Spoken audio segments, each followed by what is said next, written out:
Hey, good morning, everybody. Welcome to the channel. My name's Alchemy. What, babe? Oh, uh, yeah. Good morning, everybody. My name's Alchemy. Welcome to the channel. We are gonna hop into some production on this fine Friday. Before we do that, we're gonna check out the quick play spells, and we've only got one, so there's that. But yeah, hopefully you guys are doing well. Sorry, that's my hardware stuff. I was messing around on that yesterday.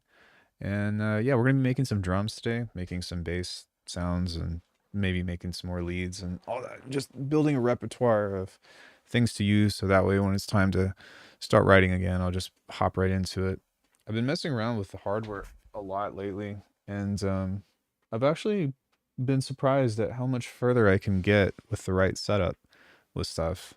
Like having a sound design engine go into the sampling engine and then using that to sequence has been kind of interesting. It's been pretty fun. So let's go ahead and get through this and then we'll get into the design. If anybody has any questions throughout the course of today, please let me know.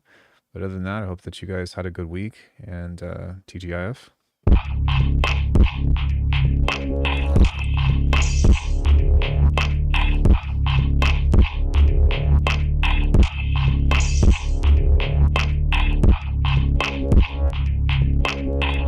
That was cool. It's a little dark, but nothing that some OTT can't fix. Let's go ahead and start with Superior Drummer. And we're going to make some grooves and stuff and get some different loops bounced out on this.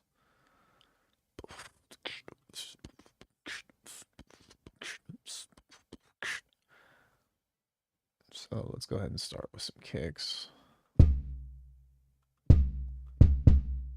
So we'll be like boom, bucato, boom, boom, boom, cato. It's a little too early.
That sounds a little too familiar of something that I don't want it to.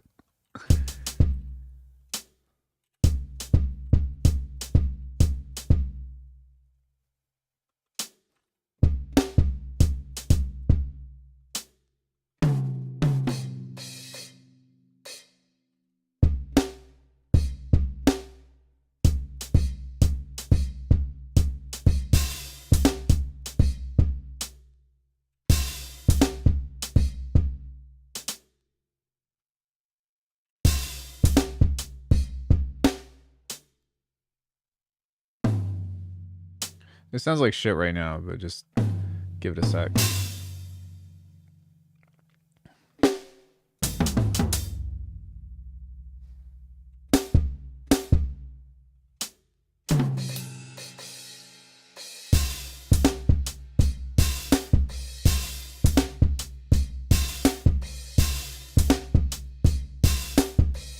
There we go. Cool. Let's start with a kick.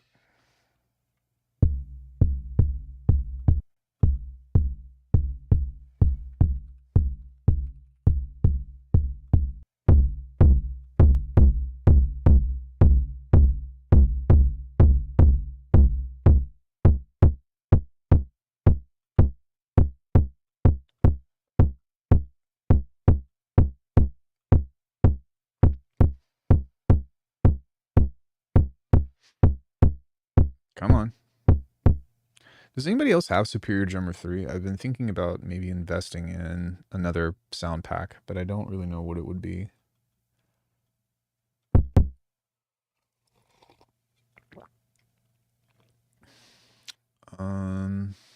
Pitch envelope.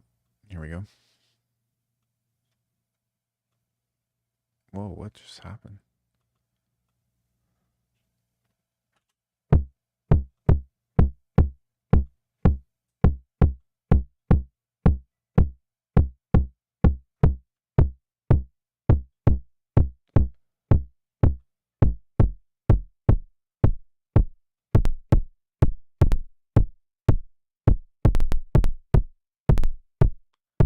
Hey, yo.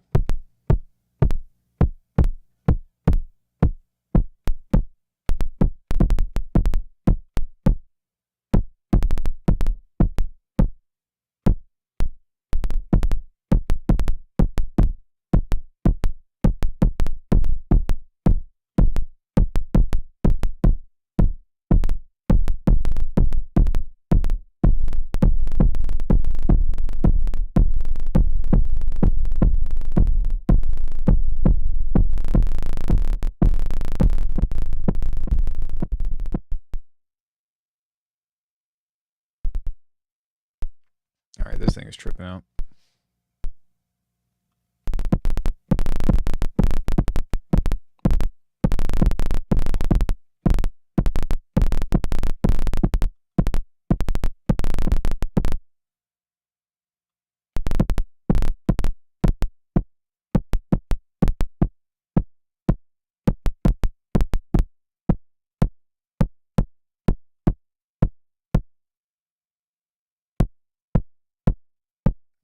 There we go. What the fuck? It's crazy.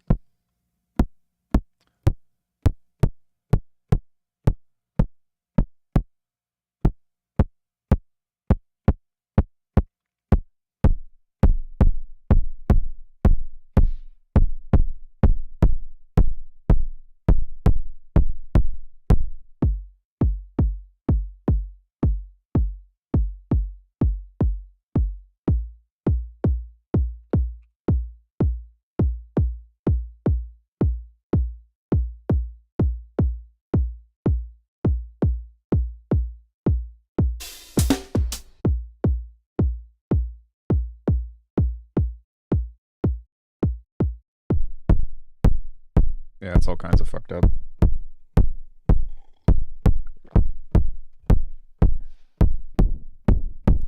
That sounds nicer.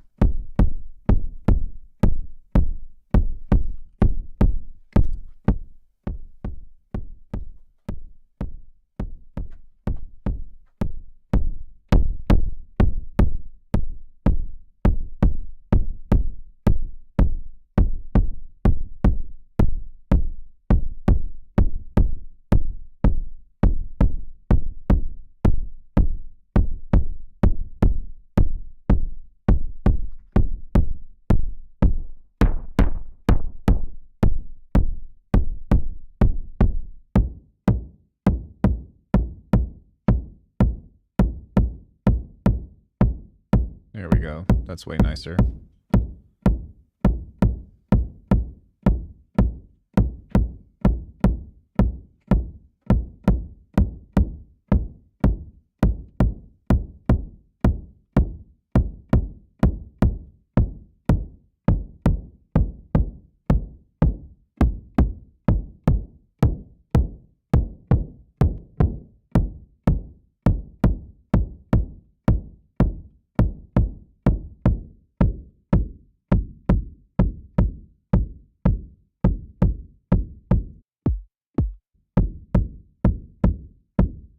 There seems to be something in here that's creating a square wave.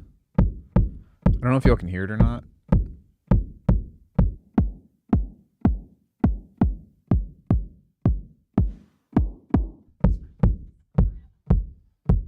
think it's somewhere around here.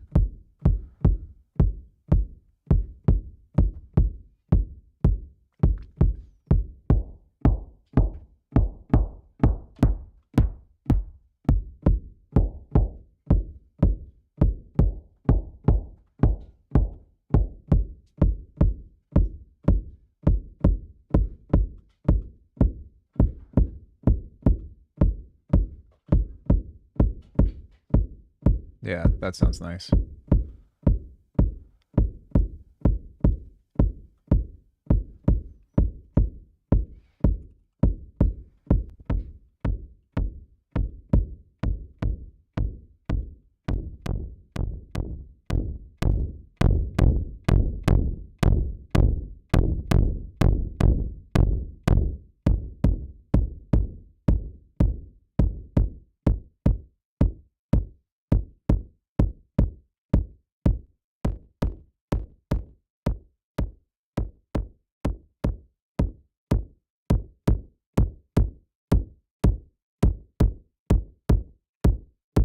You get rid of that click.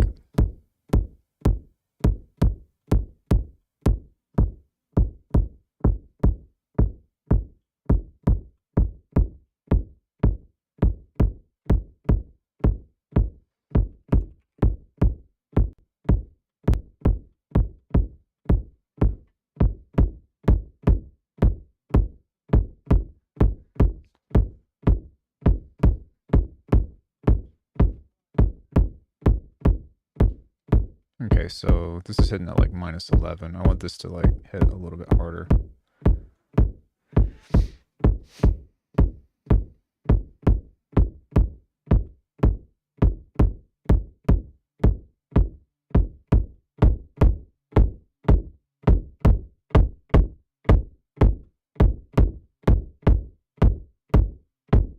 Almost.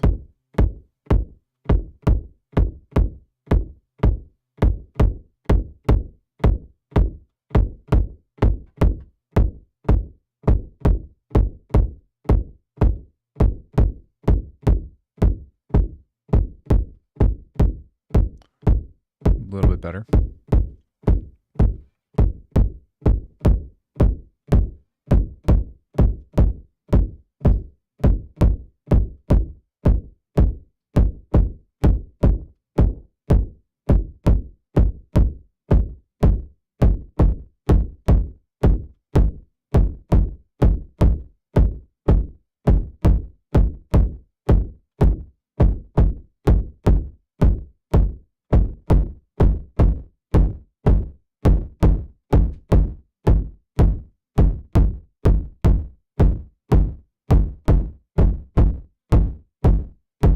That sounds pretty nice.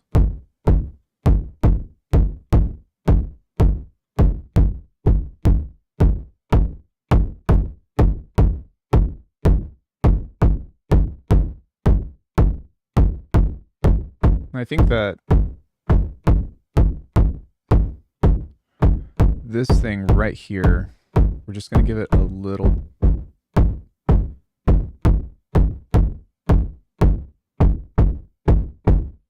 There we go.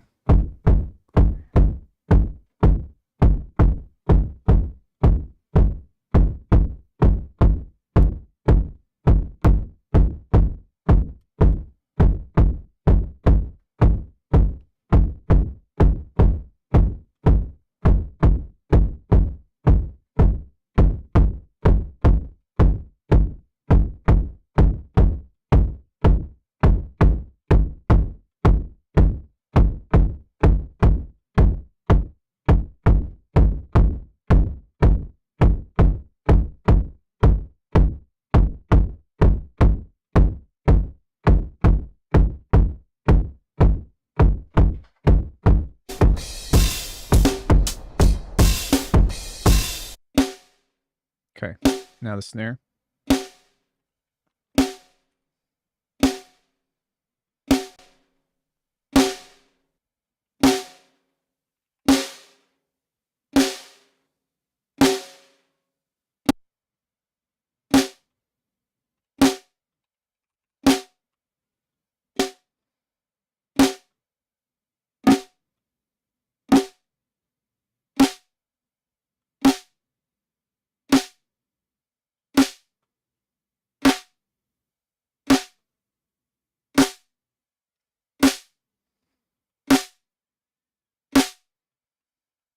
That didn't take nearly as much work as the kick.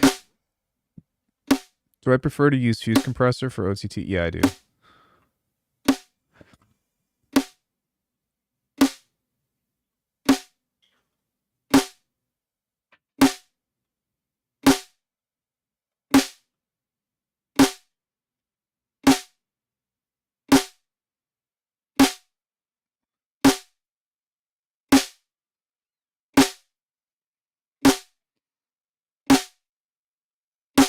And the reason why is because it has 6 bands and it's also a lot easier to like use predictably.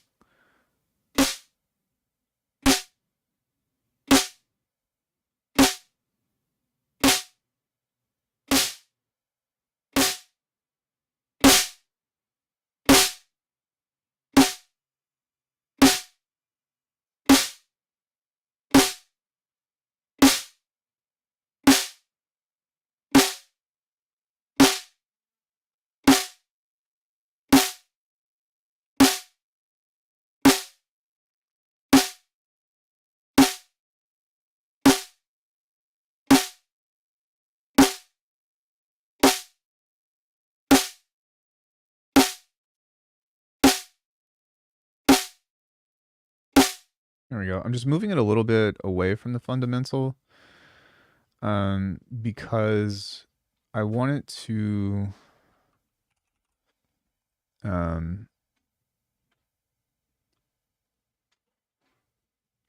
don't want it to be so tonal that it just sounds like a sine wave.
It's been a long time, and I cooked a track I'm really proud of. Got a lot of inspiration from your album and Chi. It's foul time. Sick, man. That's awesome. I'm still inspired by Chi.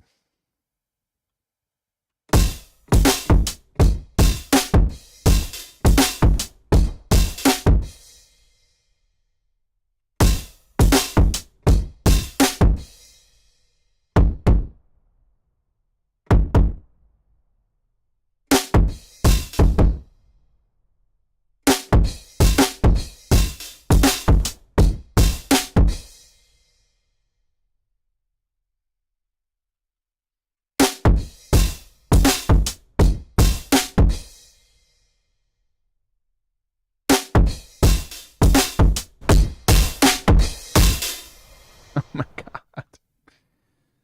That is crazy.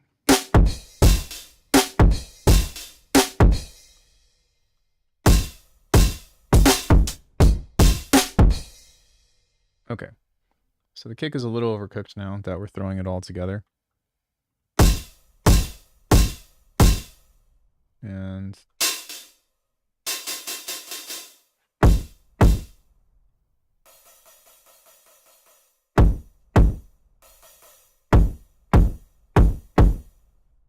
what I'd like from this is to,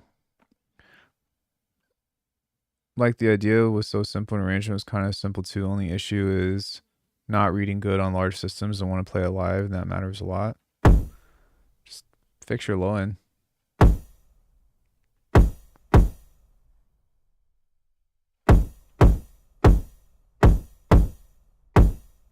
That's really all it is.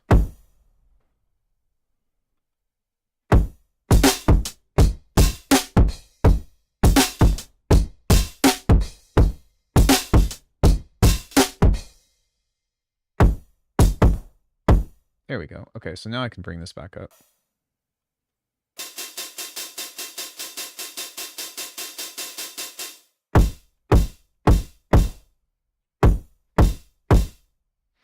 Your drums aren't hitting? Clipping. Then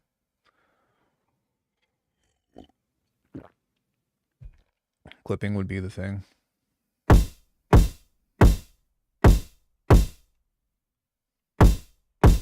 No clipping? With clipping.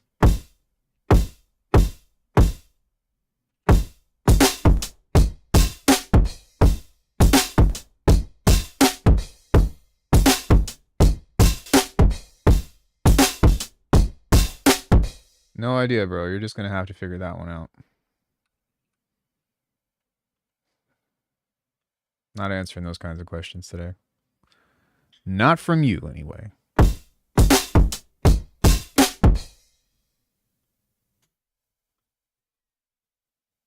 Not from you. Ain't nobody got time for that.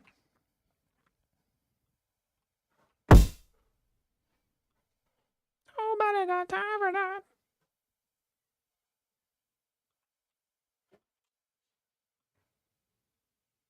Nobody got time for that.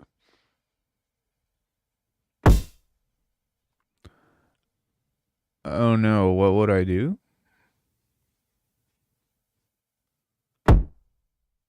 You'd clip, like, you'd clip your drums.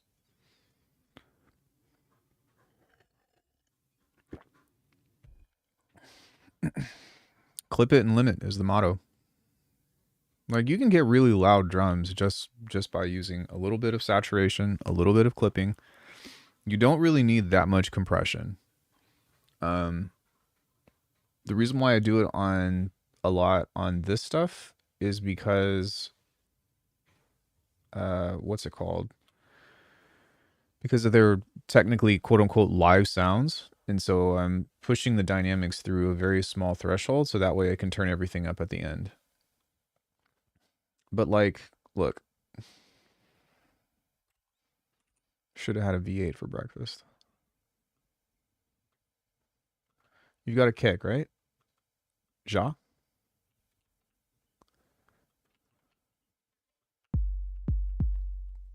That has so readable drums, and I think it's because the frequency range is not overcrowded. Well, I mean, I haven't heard your track, so I don't know. But if your drums aren't hitting, then my first go-to is that you're not treating your drums right.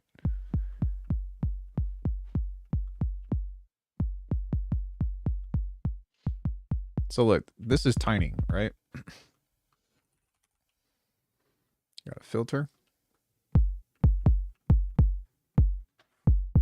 Shave off the low end.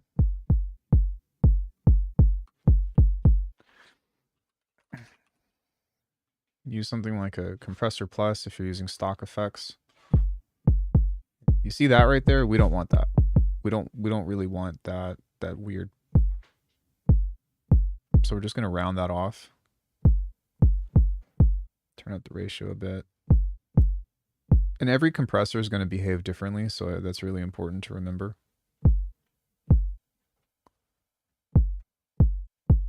You can try one of these, like a Smash or something. I don't know what DAW you're in, but it's not going to make that big of a difference.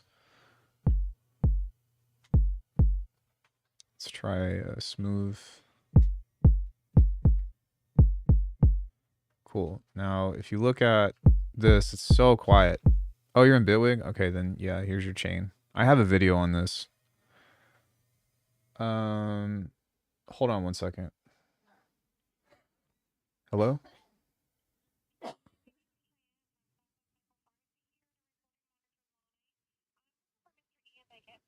This is him.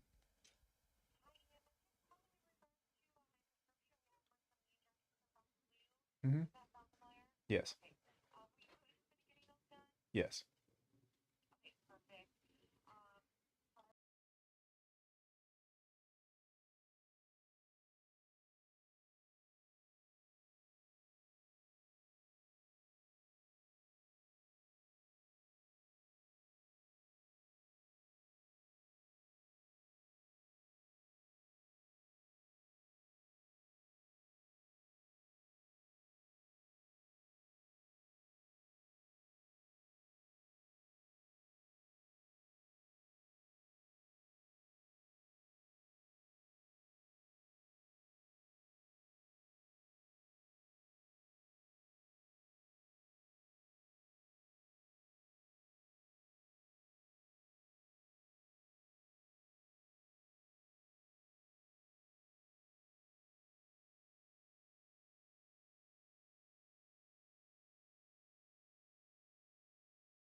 Recording to logbook.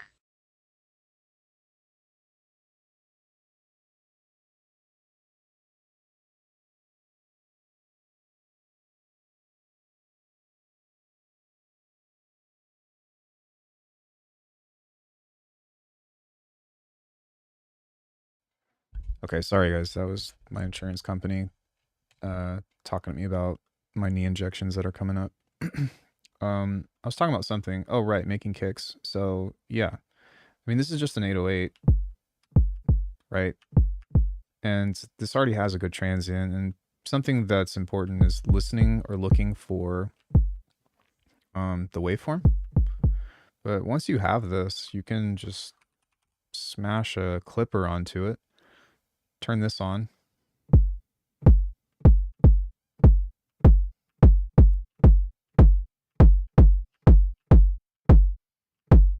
And for whatever reason, if it starts to sound a little bit too distorted, you can use an EQ, like an EQ8 or something, to just tame some of the pieces of it.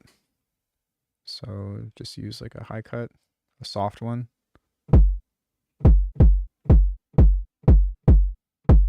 This is the area right here that creates a whole lot of mud, so. But I mean, look at, like, you're hitting at -7 LUFS, and if we use a little bit more tools, we can actually go a little further. So now we can just reduce the decay.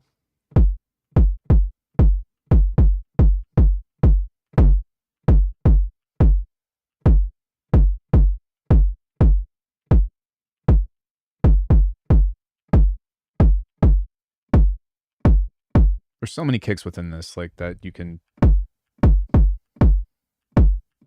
you know what I mean?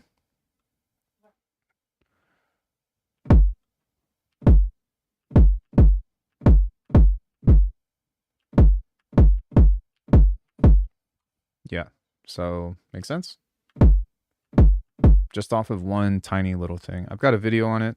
I do have master classes and stuff on how to, like, go more in depth on drum design and whatnot, but yeah, you don't have to do much. It's literally just a few stages. Snares and stuff are a lot harder. I don't cover snares, or I save that for masterclass stuff, but you can watch me do it. But for the most part, when it comes into at least having a good kick, it's not super hard. What's up, dude? Did you change your name again?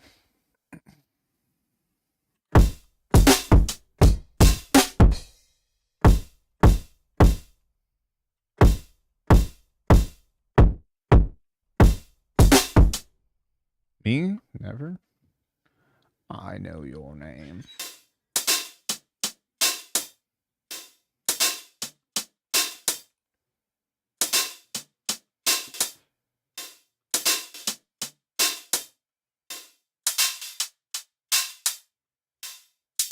Oh, true.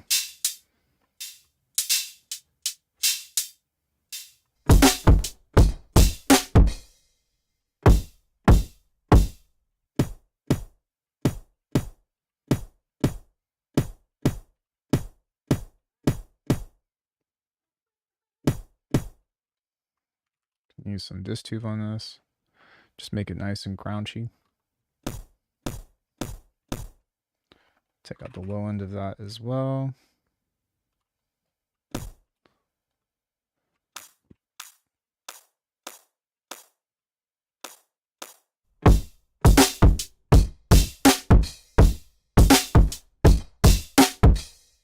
Yeah, I mean, without all the processing, this sounds like this. Hold on, it's going to take a second. Because it sets a POC, but the username is different. Now you listen here, POC. Paka. Paka Waka. Wait, what? Oh, that's fine. Really? You can't do that? That's dumb.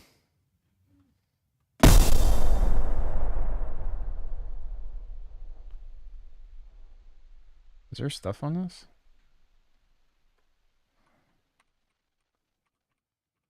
Because that sounded like a gigantic explosion. Oh. Oh, okay. That's why. Okay.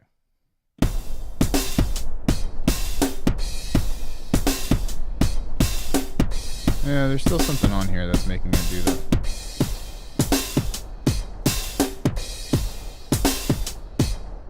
Yeah. Anyway, sounds like shit.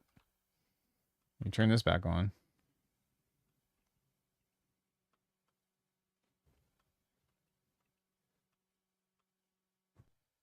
Maybe.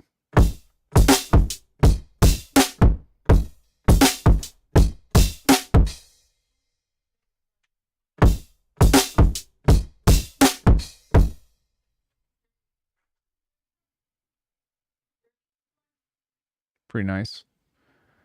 Smash. So now we can just swap out the drums and stuff and kind of mess around with creating different shit. Shit.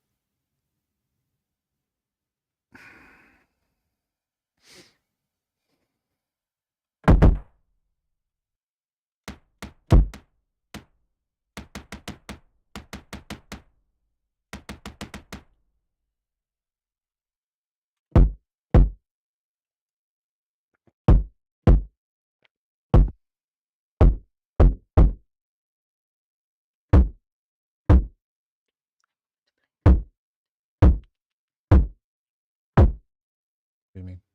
Oh, Riftbound? You want to go? I'm open to it because it's at like 6. 7. Oh, I can make that then. Okay. You said 9 days full. 9 days full. The Omniscience. If you go to their, if you look up Omniscience on Google, you can actually sign up on their thing and register, and it's free. And we get a pack. Should we do that? I signed up already. Okay. And they're open.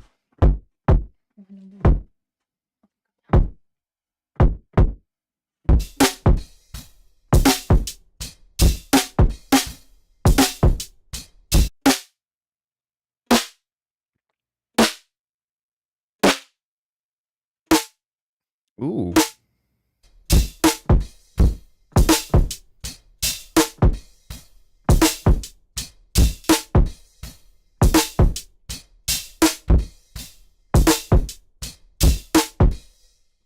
That sounds pretty nice. One thing that I do want to do is see if we can switch these out for something else.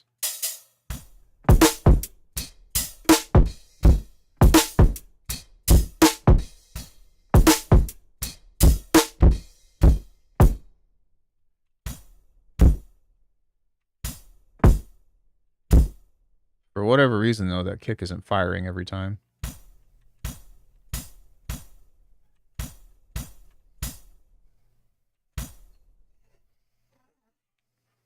What's going on here?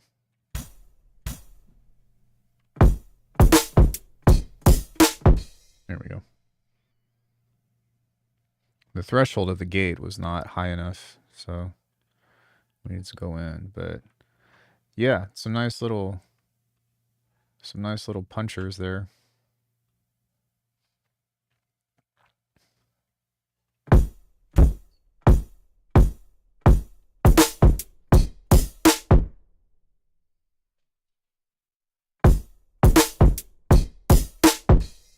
Yeah, I really like how crispy that is. That reminds me of this one from Cheat. It doesn't have as much noise on it, but sorry.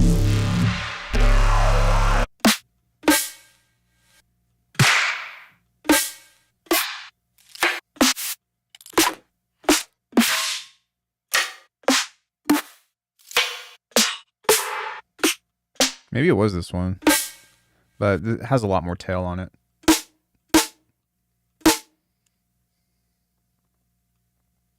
A lot more crispiness to it too.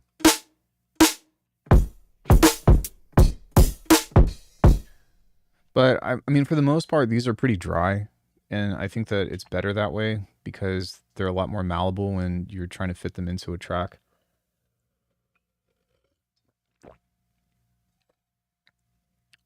Outside Love is my favorite snare. Very easy to tune in multiple ways. I don't actually know that song, to be honest.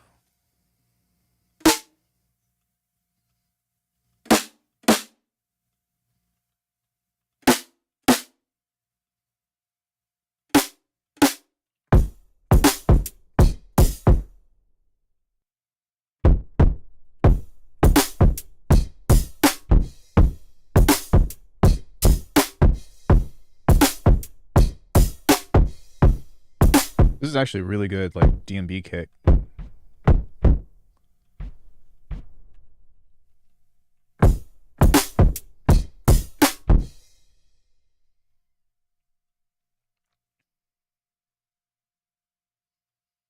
I'm being kind of lazy right now because I'm just bouncing out loops. Normally what I would do is just have everything separated.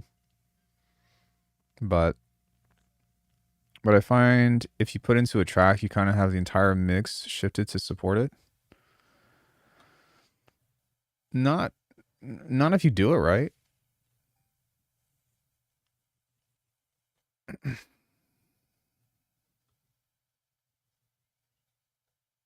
But also, it's like, if you leave the snare as is, then yeah. But if you tune the snare to whatever track, you know what I mean, to whatever the track is, then I don't think that you have to obey that rule. It's just something to be aware of. Just join. Why does that sound so fat already? Oh, because I already went through the processing of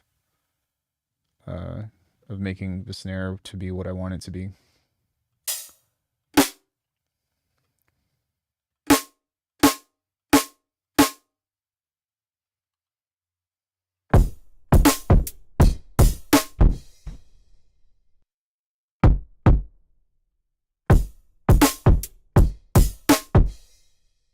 It's pretty nice. Sorry for the sample pack people that are interested in these. You're going to have the same beat over and over again on a lot of them, but, you know, maybe what I'll do is I'll go back and I'll just cut them up in, what's it called? I'll cut them up in Sononym and just have them separate as opposed to the loops.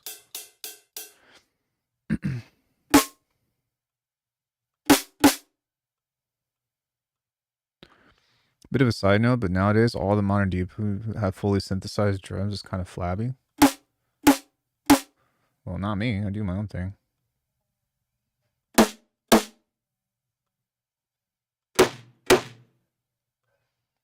But I'm also like stuck in the 2015 era, 2018 era of drum design.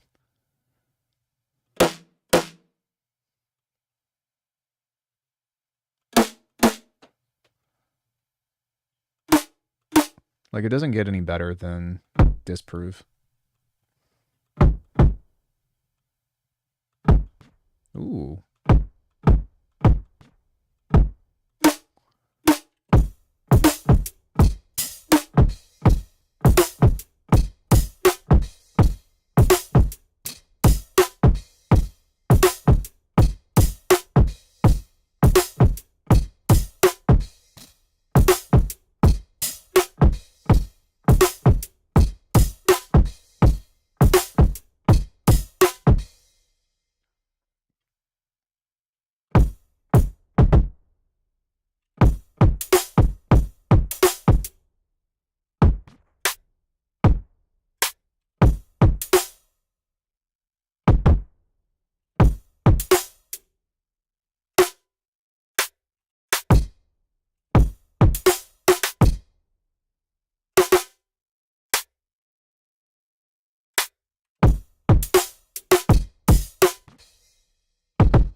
was that?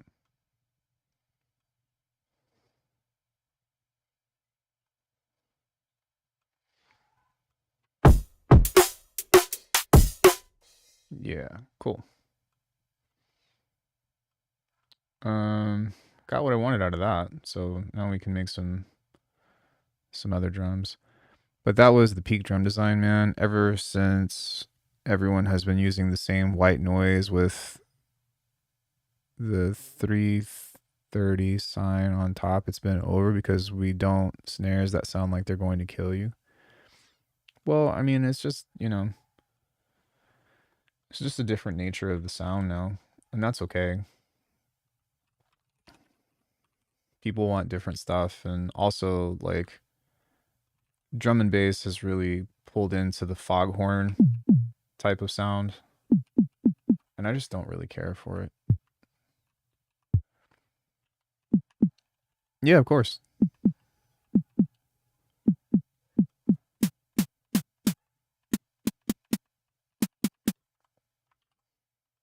Or I'll slow it down if I want to do something that's more like trip hoppy. Like where is this?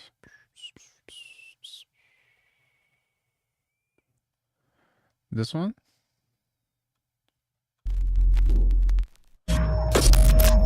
Well, I made it into an IDM track, but if you listen to the last half of this,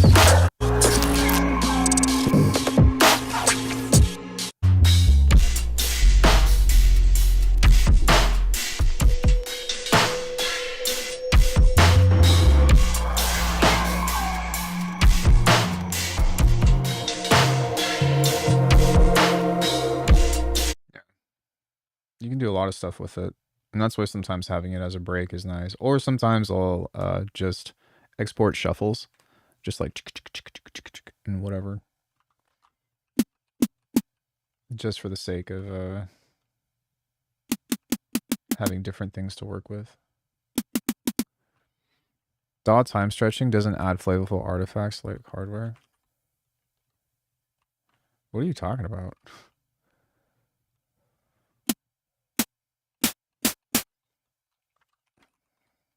I don't understand how people sincerely enjoy the same drum groove all the time with the elephant produce over, but to each their own. I don't know, man. Just enjoy D&B. Like, I don't really want to tackle that right now, to be honest.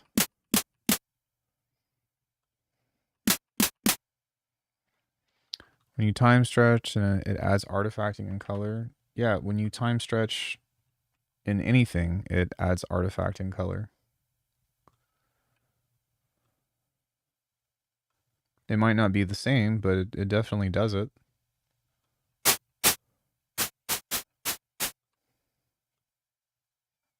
I would know. I just put up a video on mangling audio.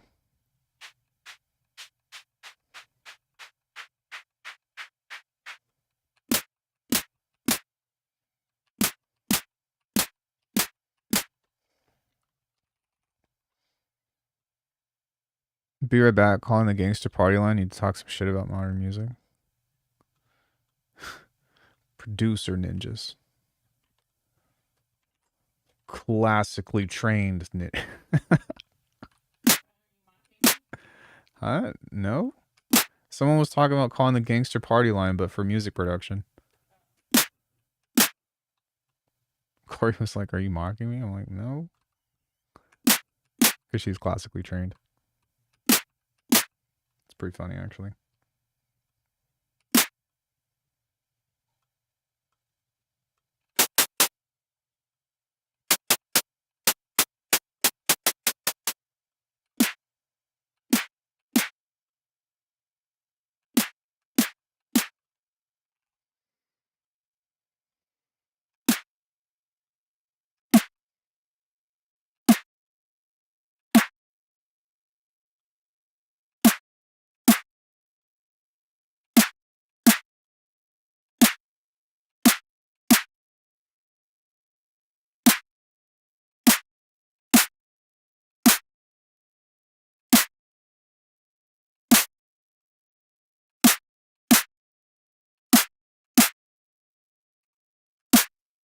It's already loud. Already loud.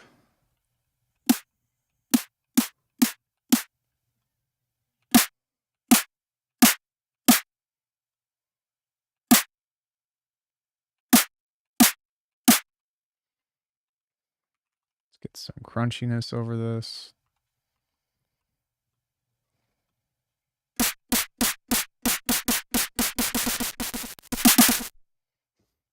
Sorry.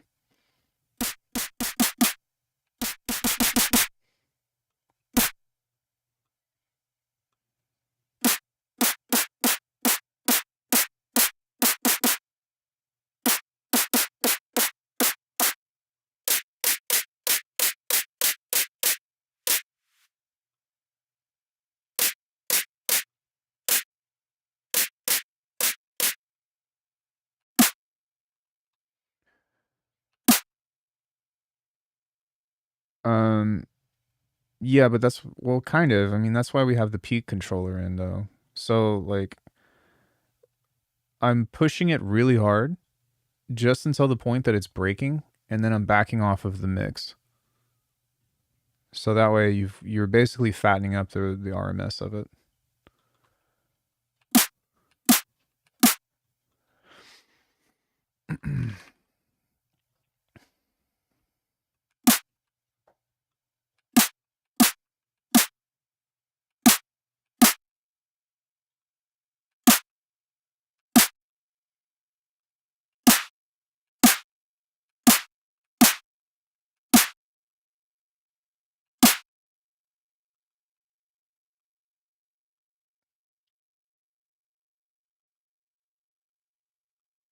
Cool. So now what we're going to do is we're going to try a couple of different things here.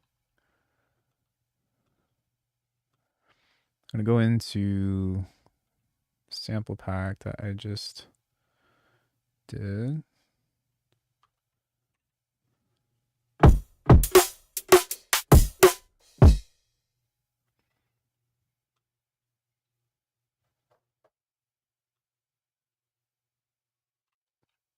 I'm going to turn this down because it's going to be insane.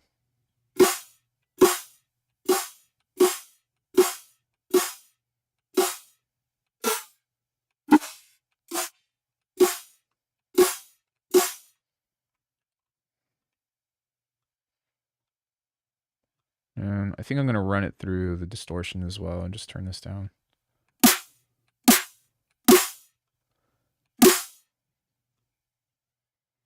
Okay, fuck. I wish I could zoom in on this. There we go.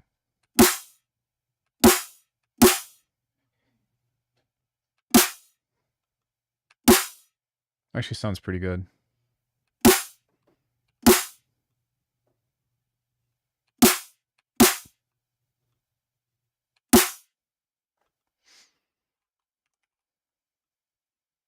Can use a frequency shifter. Transient control.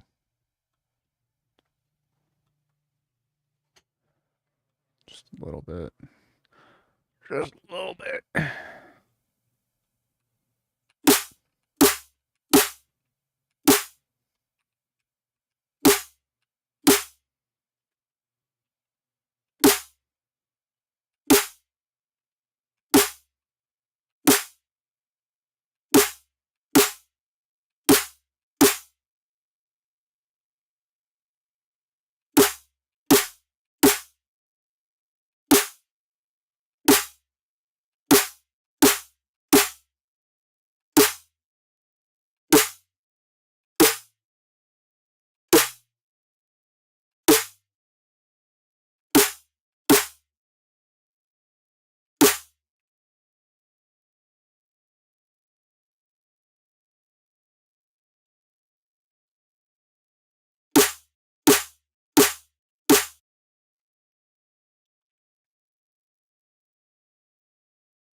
Sounds pretty good too.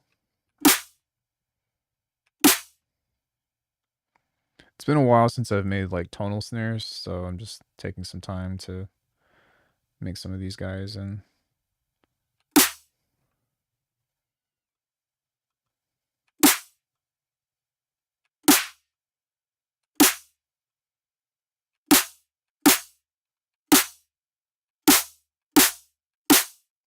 there's that high end that we want.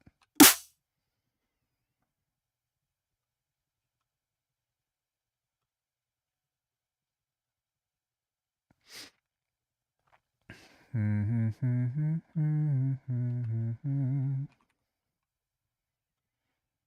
ahead and make a blaster.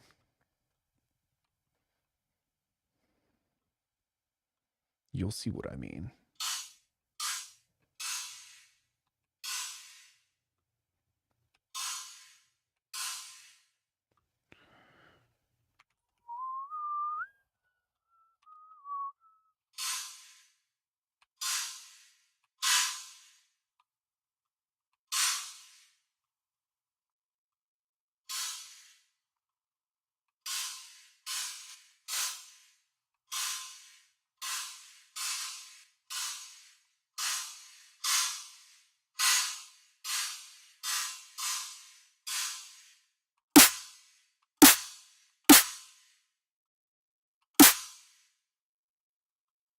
Dude, my God.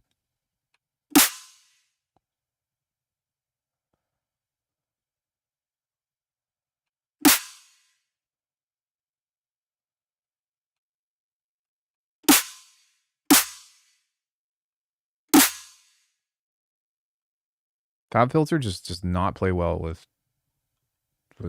Bitwig sometimes, and I don't know why. Through all your content, but have you done any history or track breakdowns? Yeah, all the time. All the time. I'm gonna back off the high end of this a bit.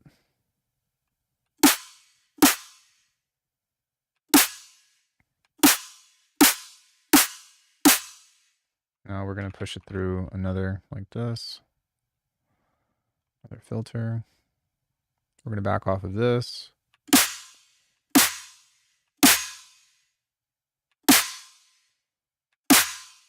We're gonna turn this off.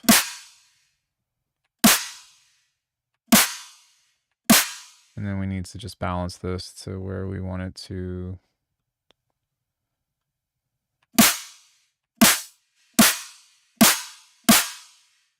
Just decimate it. Maybe with an auto gain on here. There we go.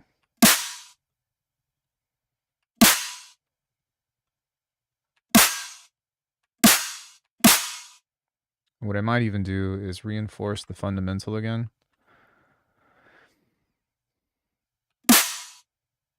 I had tickets for NAMM if you wanted to go. Oh, I'm good, man. Thank you, though. I think Bitwig can get me some tickets if I wanted to go, but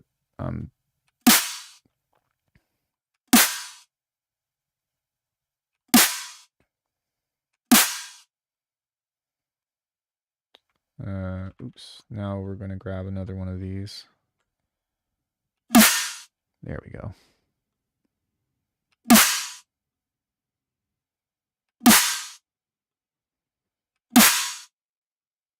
And then I'm going to give this just a little bit more tail now. Are you going to go? Have you been before? It's a lot.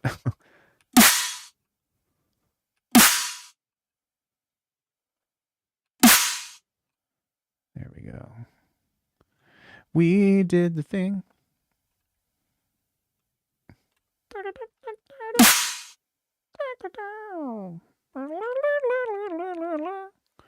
Yeah, it's just so fucking loud, man. It's so loud. Like, you can't even have a conversation there. And every, like, venue is competing for space, you know, for, like, noise. Like, they really fucked up because I feel like it should have been, like, outside or something, you know, because all of that sound is just reverberating inside of the room on its own. And it's just like, you speak through the music. Well, okay, maybe, but I mean, when someone else is louder than you, you're just like, okay, please, please, you know, I need to be able to hear my sine wave through my modular hardware that costs $10,000 to make. Don't you understand? Yeah, I agree.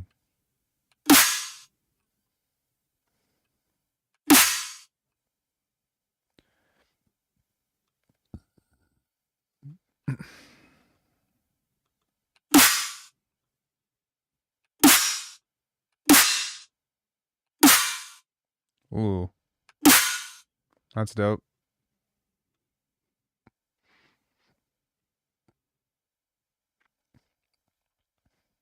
All right, I'm gonna save this rack. Not that kind of rack. Um, but we'll call this save to library. Every once in a while, I'll save one of these.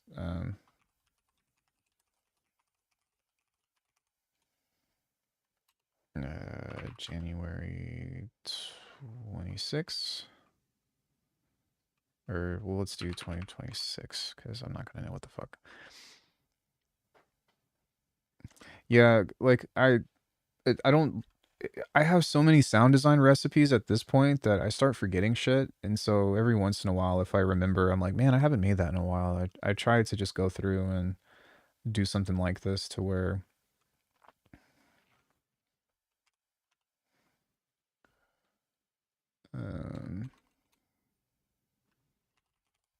like, snare metal refresh, May 20th? Like, what is this one? Here's that one. Explosive snare refresher, mecha snare, September 5th.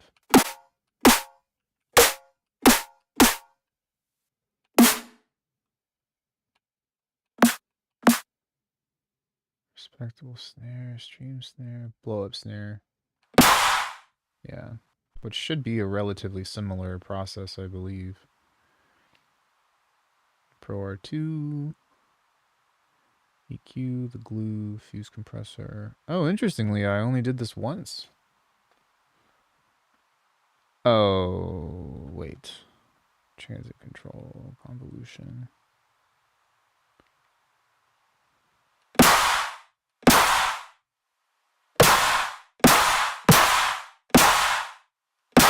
I guess I just distorted it here more. Oh, yeah, wait. Wait. Okay.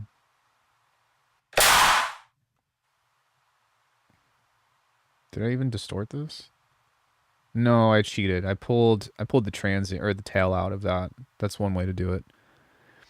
So many leaks out now, new MPC. Yeah, the new MPC XL or whatever. Flagship. Bro, I've been messing around with my little hardware station lately, and I'm really excited about it. I was like talking Corey's head or ear off about it a couple of days or yesterday actually, but I found this workflow with it with how to actually like write music with it, and it's pretty fun. And I still can't do everything that I want to do in a DAW, of course, but I can get pretty far, especially if I'm doing something like bounce or like 808s or whatever. I have this like system. Actually, I think I saved it on here. Let me see. Which I suppose I could do with the MPC, but I just don't think that the MPC is as good for sequencing as it is for, I don't know, just, I don't know, just, I don't know, fucking throwing loops together. But I have the Oxy 1 that goes into the Iridium core. This is like my main synthesizer, but it also feeds into the Digitone, and both of these feed into the Empress Zoya and the Microcosm that goes into the Digitact for sampling. And then that goes into the analog heat for like overall, I suppose you could say, clipping. But the thing is, I have another chain that goes back into the Iridium core if I want to sample anything from here. And so there's this like really nice feedback system through this, and then it will connect through Overbridge to go to a computer if I want to record it or something. The only thing that's missing is I want this Oxy 1 to also hook up to the Digitone and the Digitact. So I need another MIDI cable. which I feel like I have it somewhere. I just don't. Maybe I'll go pick one up later today or something. But shit, yeah, I'll also need one of those like DIN connectors for the CV gate or something like that. But yeah, this little setup is really fun to work with, and I would highly recommend like having a system like this where you can have a synth with some effects or whatever going through this. I don't really like, I can make drums on the Iridium core, but they just don't sound as good. I feel I want to do more processing to them, I feel, but you can get pretty far. Like you can definitely make some good drums on there. It just it's kind of a pain in the ass. But yeah, so anyway, with this is another way to do it, I suppose, to where you don't have to do as much resampling. But if you do, or if you do another instance of the filter in the EQ Plus, then you get like the insane punch, which is really cool. Like this one. This one just has like the blast. Wait, this one.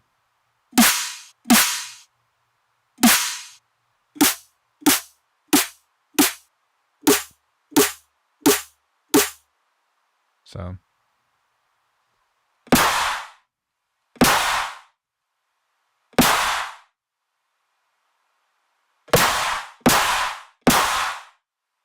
let me go back to this guy. Explosive snare refresher. And let me see if what this would do for me if I back up a sec onto the effect layer and just use the transient shaper instead.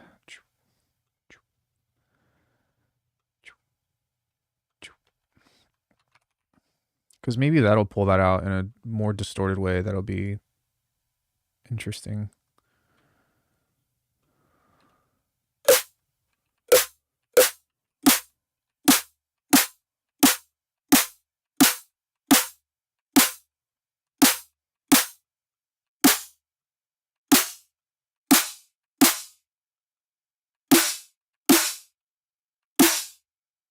Mm.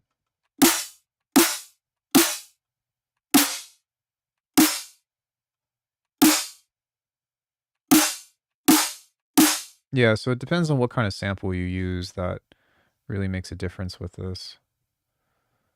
Oh man, if you zoom in, you can't.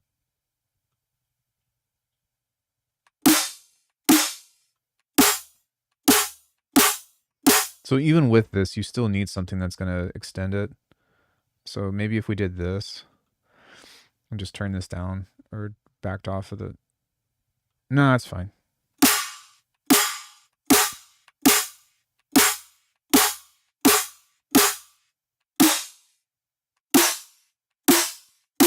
What you could also do is duplicate this. And that's why it's sometimes situational, but yeah.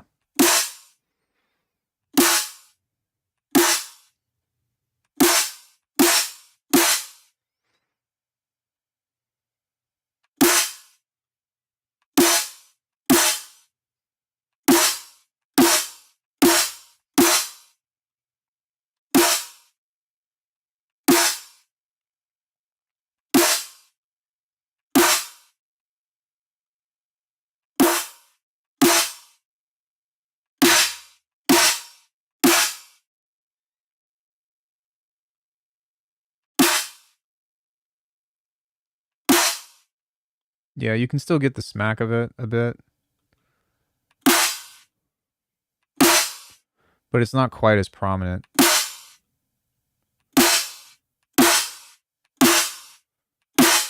Yeah, it's still there, I guess. Different flavor.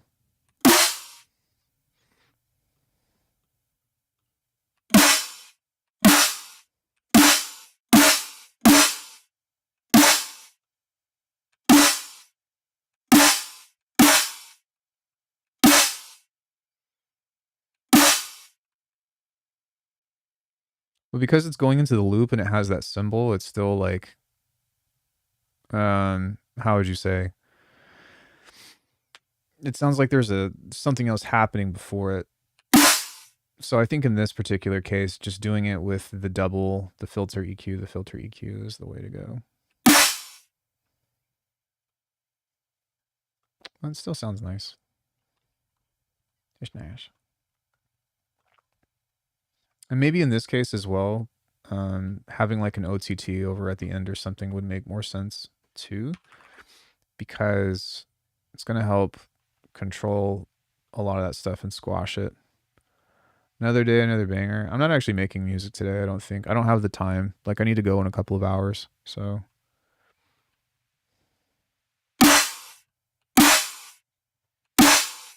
I actually don't like the way that sounds.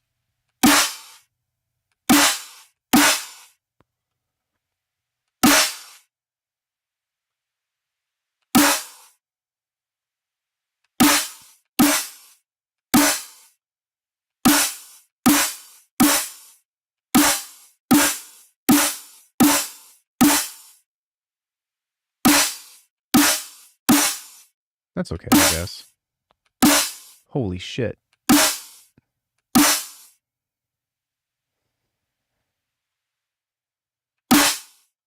Hmm.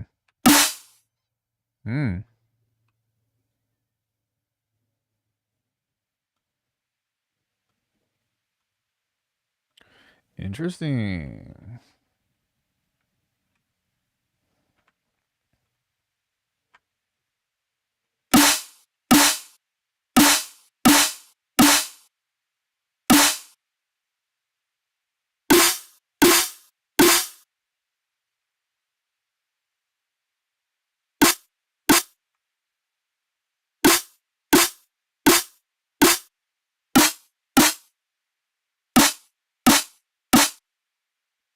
For whatever reason, whatever I did to this, like, totally killed the tail of it. But okay. Sure. Yeah. Cool. Well, that's that. That's how you do that. Just making sure that I still remember. And I do, thankfully. We're going to move over into some bass design here in a second.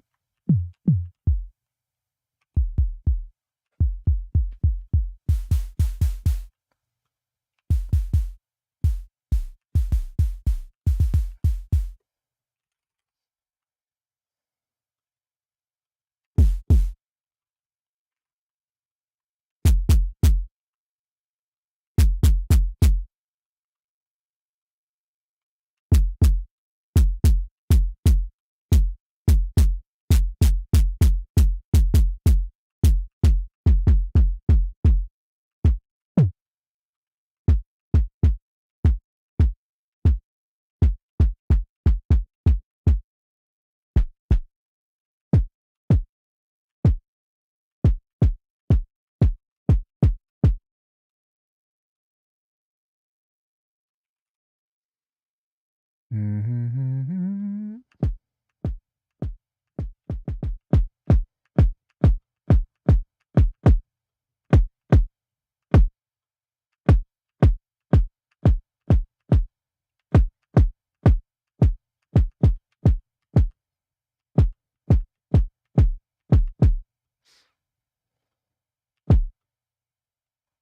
Right.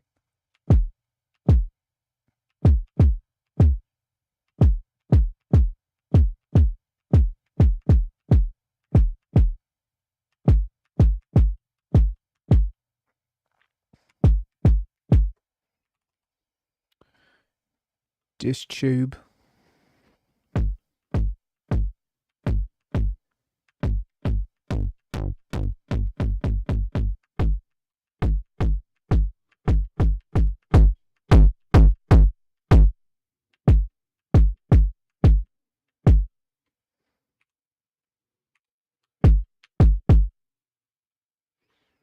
I was like, what do I usually do after this?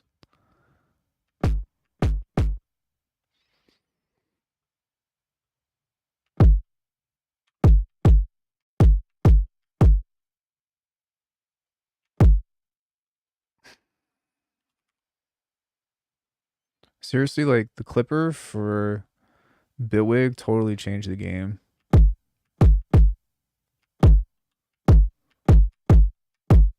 Totally changed the game for drum design. Let's maybe put that here.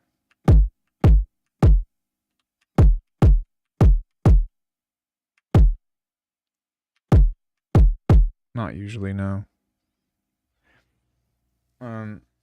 Sometimes I might do like FM or something, but the reason why I don't is because I like shaping harmonics from the most simple waveform. Because what ends up happening, sorry, it's actually a good question. So like, if you have a first and a third harmonic, right, and you do something like this.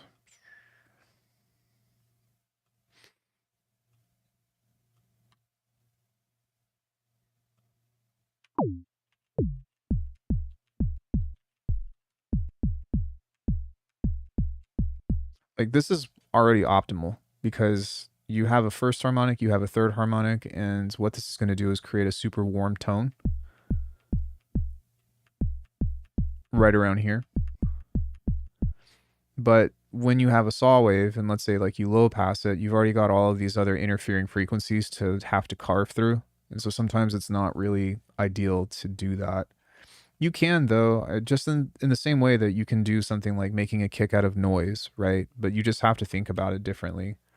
I just prefer to do it this way where, you know, I'm shaping warm harmonics through soft clipping.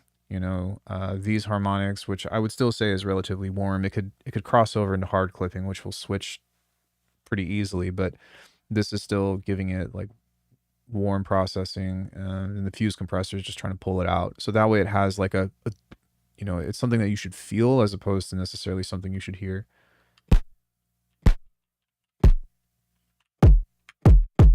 But that sounds really good.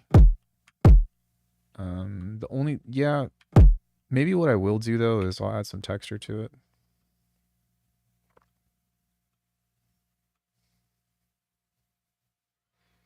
I hate how sometimes this detects a transient and sometimes it doesn't. It's super annoying.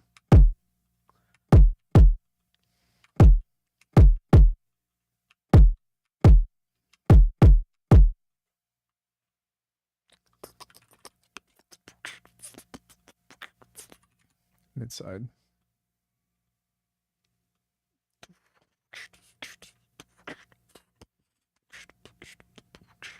Yeah, I mean, like if you even listen to this, right, as like a saw wave, you're gonna hear how it's gonna be kind of weird. See? So you have to correct that. You could get away with a triangle. You could get away with a square, maybe, but it's still gonna have that tail. See? So when you have too many harmonics inside of it, it creates like a really annoying thing. The thing about this sine wave is that because it's relatively a single harmonic, by the time well, what ends up happening is as it gets more quiet, it stops hitting the distortion.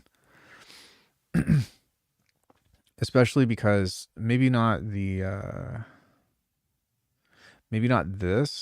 because this is just over the entire sound. But with the compressor, right, as it passes into the threshold, it begins to add its makeup gain. So this is essentially applying the distortion past a certain loudness. The same thing with the diz tube culture. You can see here, like this is a bias thing, but if it's not super like loud, it's not going to hit it. I might try using a wavetable to make a kick layer. You can, but I don't think it's, just use a sine wave or a triangle. It'll save you so much more time. Actually, no, I take it back. Try all the things.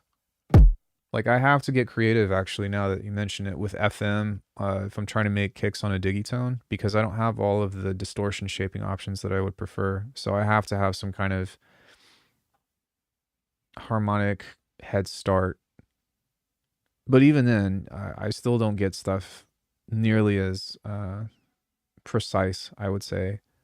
I can get stuff loud if I send it through the analog heat, but it's not the same, for better or for worse.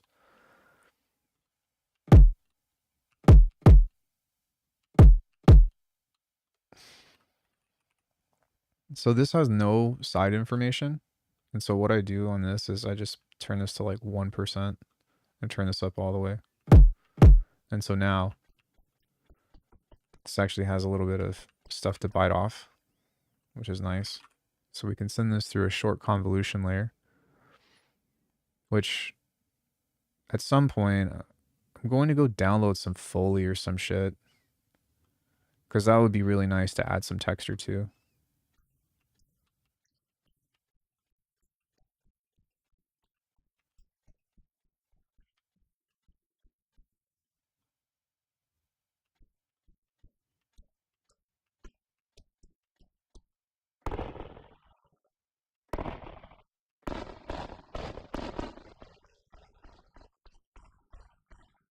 This will do.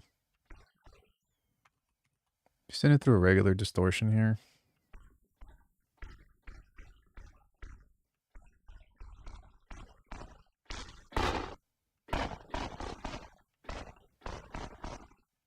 It's interesting. I actually thought that this was pre, but this fader right here, or not fader, but this meter here is actually post. Huh.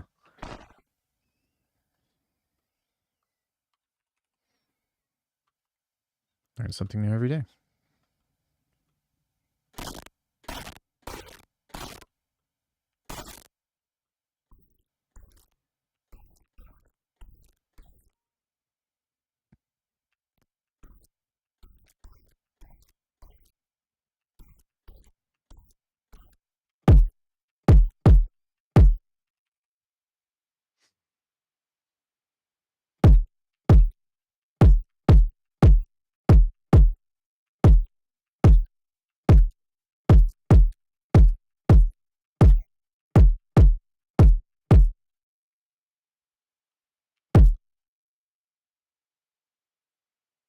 Got ourselves a nice little juicy kick.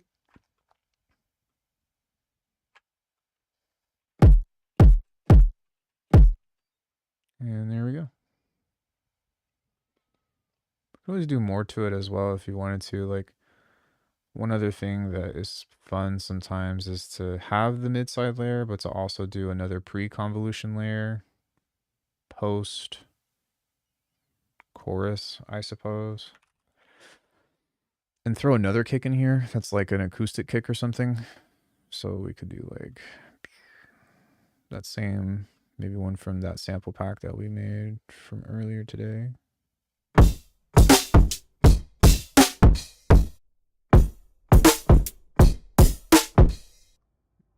That. And take that and group that.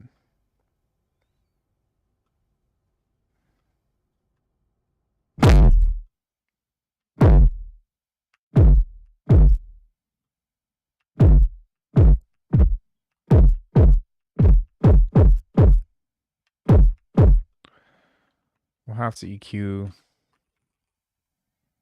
the low end out, of course, but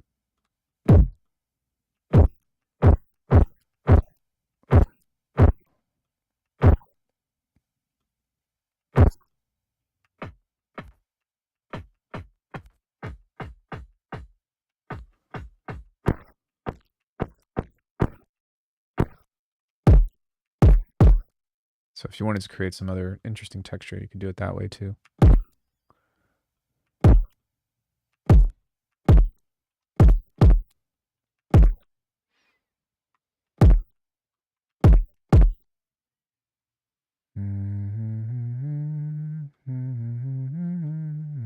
Could try some other stuff as well.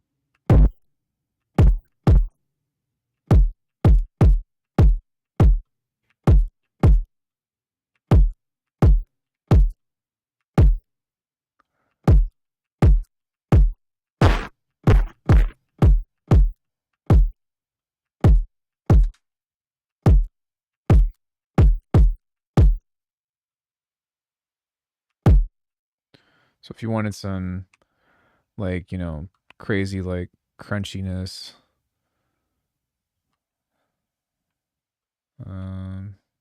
like the slower kind of halftime, like that kind of stuff works really well with, or these kinds of kicks work really well for that. that style.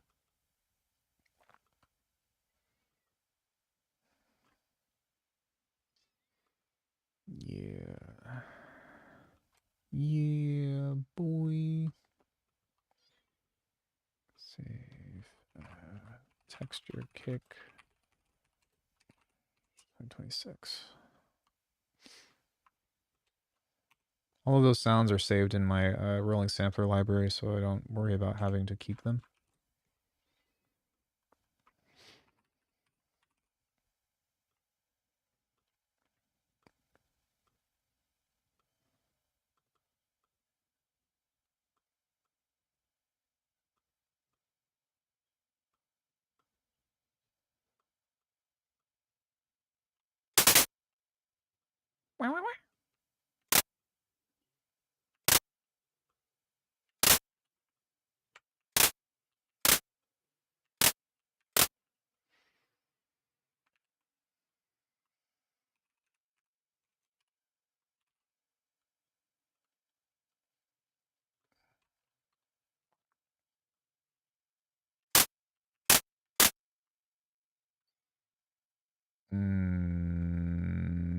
Do I want to do it this way or do I want to do it after?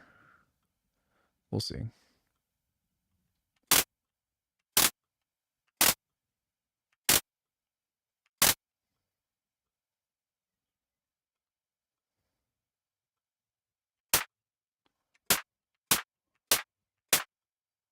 think I want to do it after.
Sounds pretty cool, actually.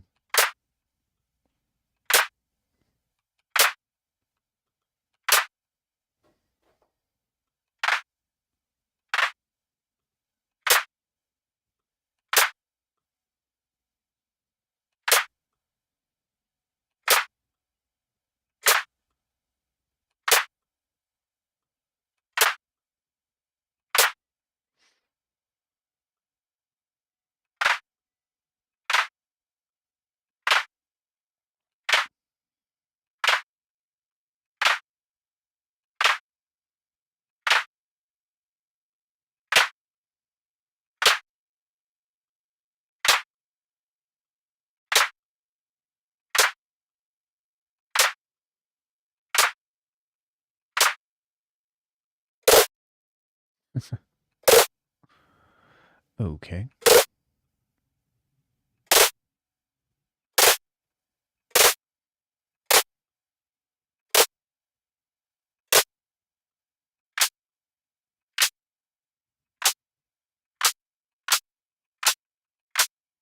Yeah, man, claps are insane. Like, just how much nuance is in with the smallest changes.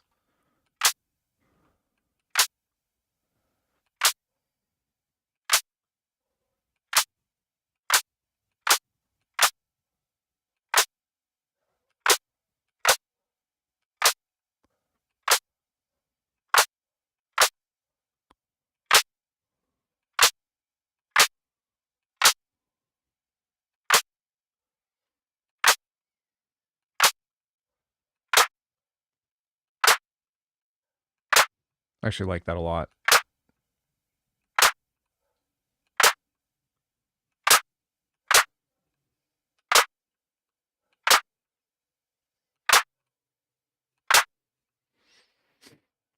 So we can use something like 7 Deadly Snares or something else of that nature to add another like layer to this.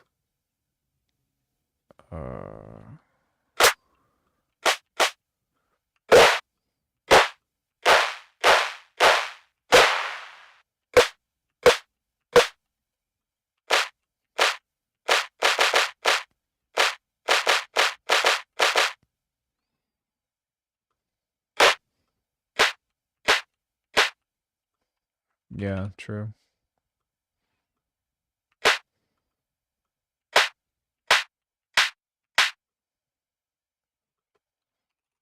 Let's just get it out of the way.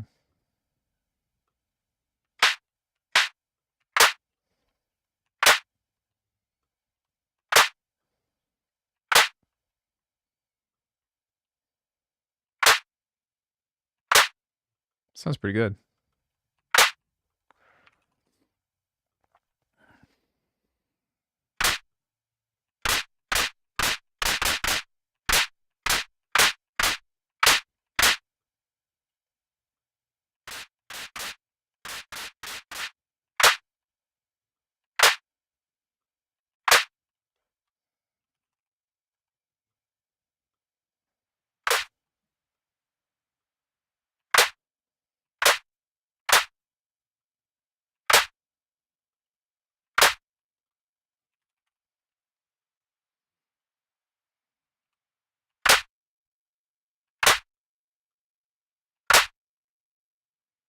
Although I'd like this to be a little bit wider. So maybe what I can do is pop this into stereo and see what that does.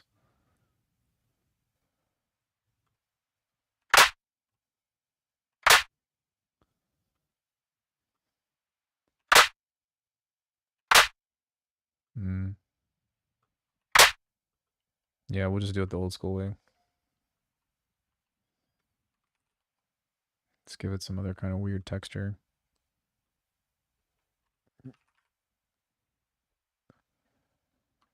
Could I replicate the glue compressor but use the fuse compressor to replace it? Yeah. You just set it to a single band and turn the clipping on. Like it's still going to sound different, but that doesn't mean that it's not going to sound cool. But you can also just use Y grid and not PP. I'm not even using the grid. This is polymer.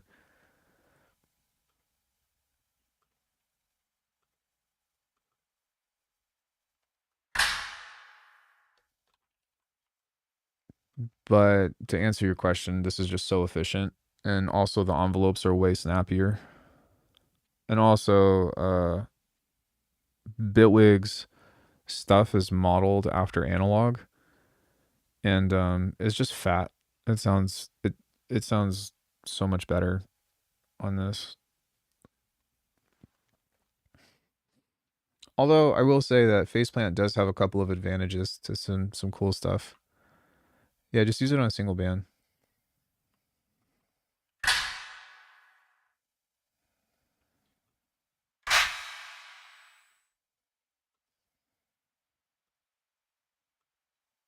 Just make this like weird and crunchy.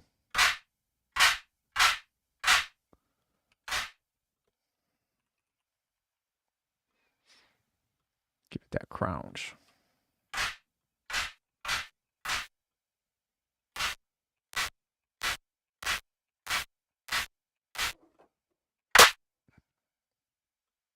There you go.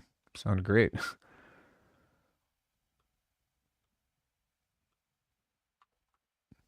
Boom.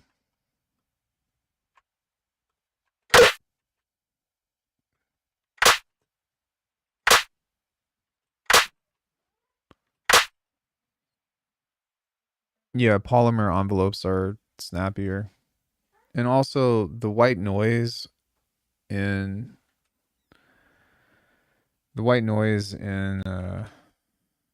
what's it called? Phase plan is kind of cumbersome to work with. You can definitely do it. So you would do it the same way. You just noise. What the fuck? Hold on, let me try this again. This is just like not cooperating. You guys see this? It's just like, okay. Maybe try that again.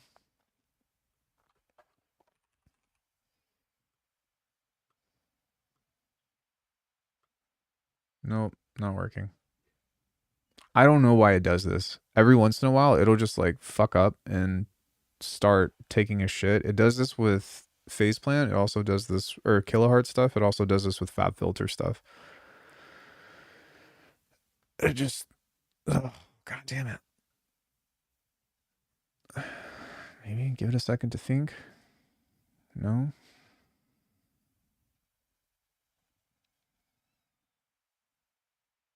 Well, this is a problem because I was going to get into phase plant for base design here in a second anyway, but for whatever reason, this just, it's like the DSP is stuck.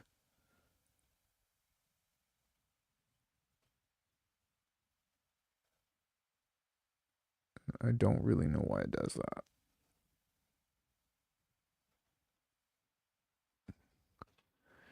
Is my RAM going up? Maybe. No. I mean, I've also got fucking 48 gigs of RAM, so. Yeah, I'll try one. Thank you. iPhone 1. Uncle. They're too sweet. I wish they were more salty.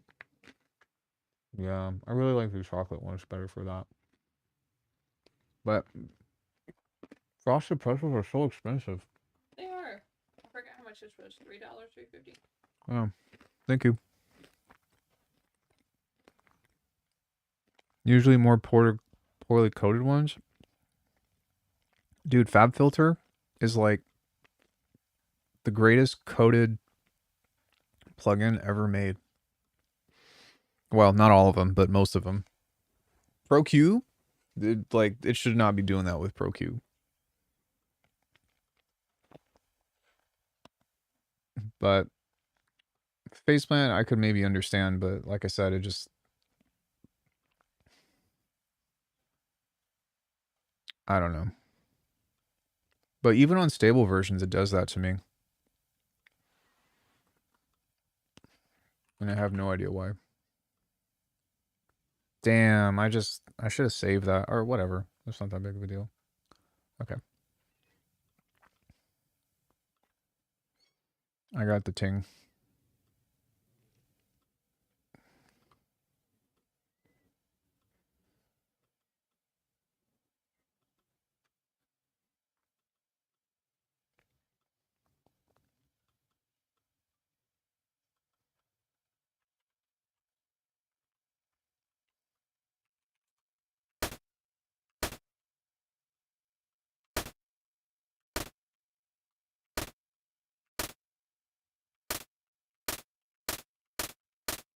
Yeah, like generally speaking, the white noise on this just does not sound very good.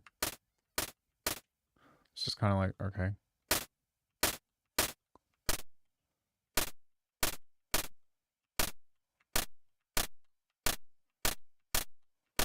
However, you can do some secret shit by changing the harmonic all the way here, and this will actually change.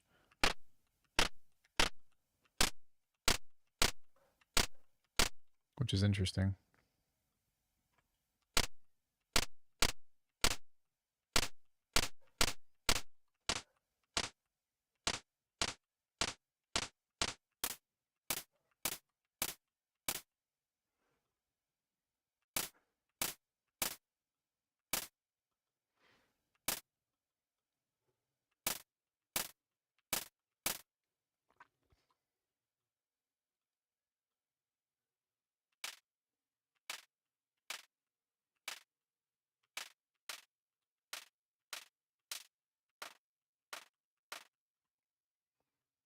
To be honest, though, it's not really that big of a deal because you just.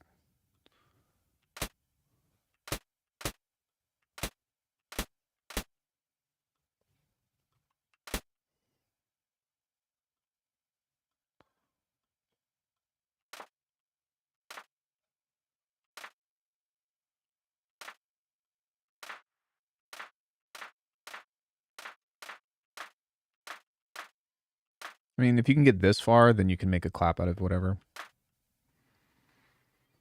With the meaning, wait, I think, I hate to be that dude, but how did you set the Bitwig template as default? So when you make a new one, all your stuff is there. You go File, Save as Template.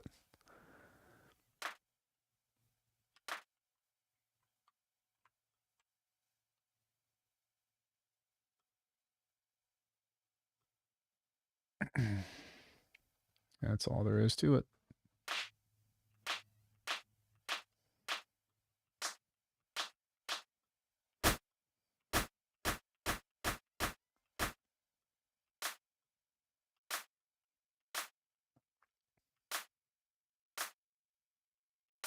No, I think he was asking about, because I have, for like, he's a member and I have my default template for the members, or yeah, say posted for there. So I don't think that, I think he was asking how to make his own.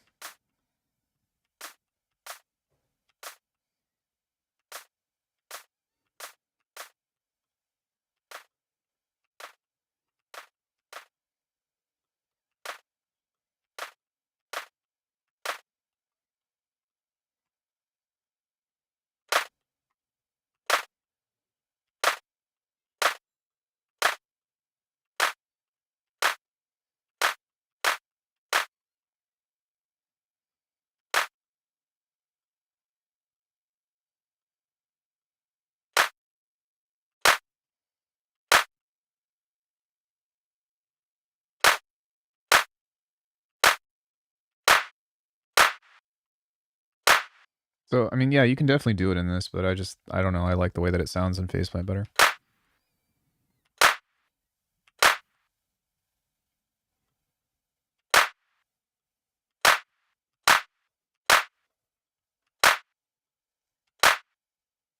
Mm.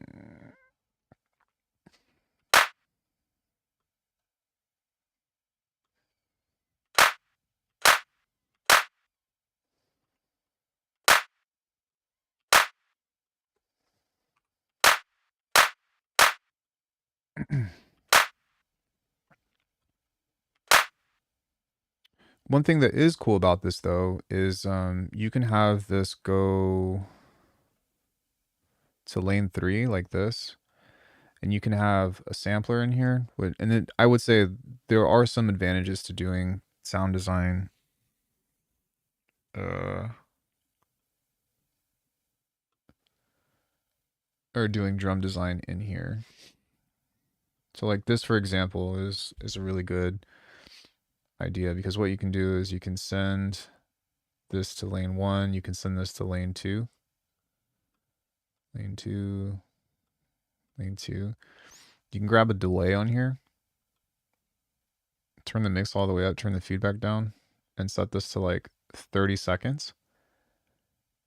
Set this to lane 2. And now what you can do is grab a sampler here, and we can just find some Foley.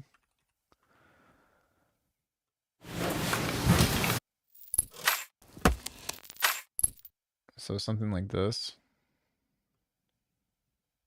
And turn off the key tracking.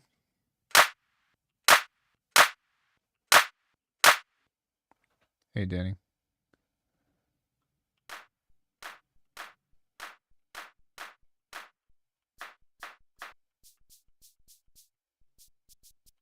Is this playing? Okay, I get whatever.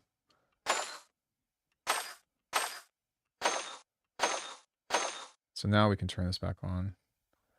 You can do stuff like this to where you can set this to reverse.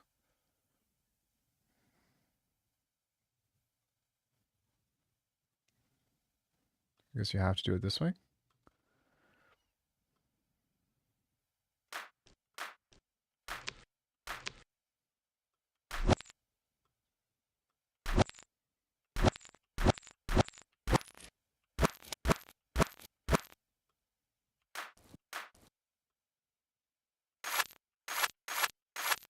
There we go.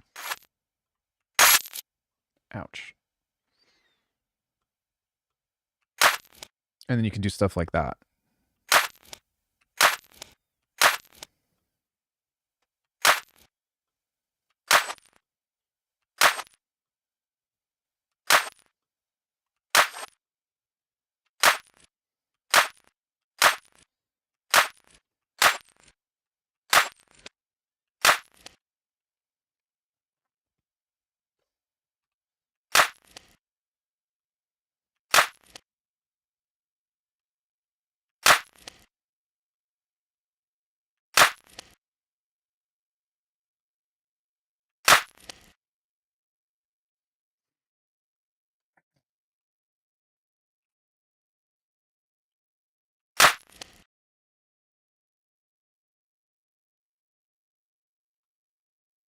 You can also do stuff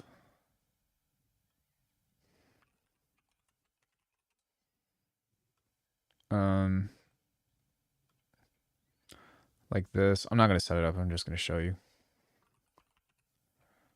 because I don't feel like doing it right now. Dude.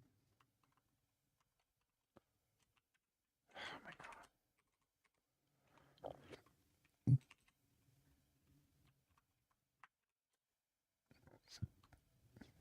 Pretty sure it's this one.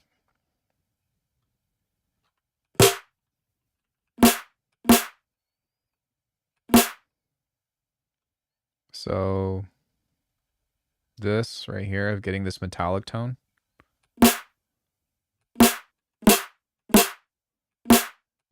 Pretty cool.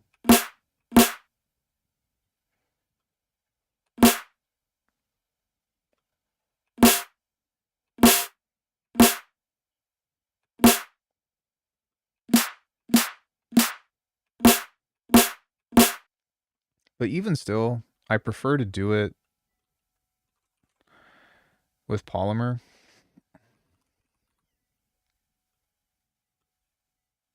because is it this one? What I've learned is you can just do this instead. And that's from this.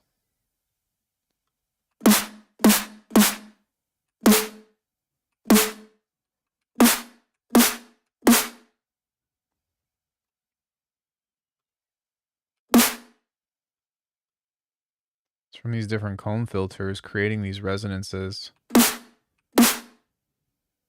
which is very interesting to me, by the way. And then frequency shifting them up.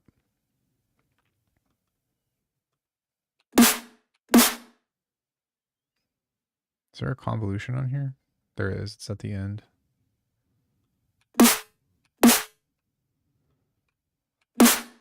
So, yeah. I just think that polymer makes better drums, or maybe I just enjoy the process of doing it in that more. But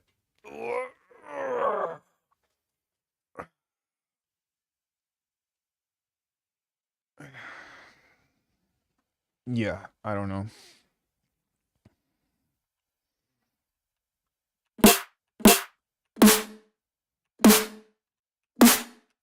I just feel like this, like it's way easier to get more energy out of this.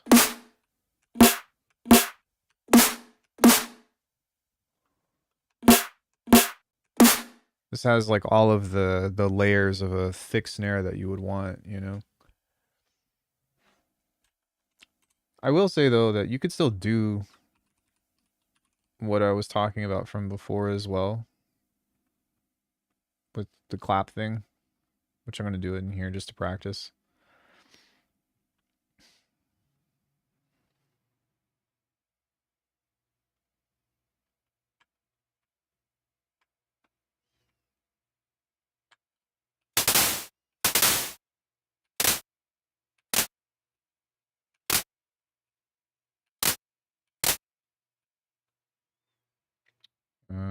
Group polymer.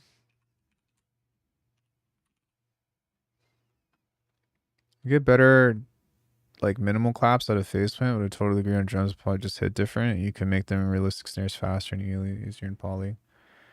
I think I'm just used to the workflow. That's it. That's all, which is weird because I like prefer phase plant almost over everything, but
So what you would do is you would group this like this.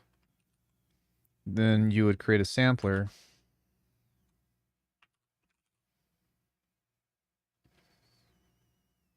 And on this entire thing, inside of this, you'd create a time shift.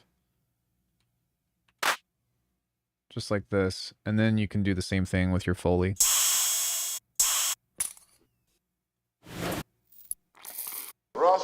Yeah,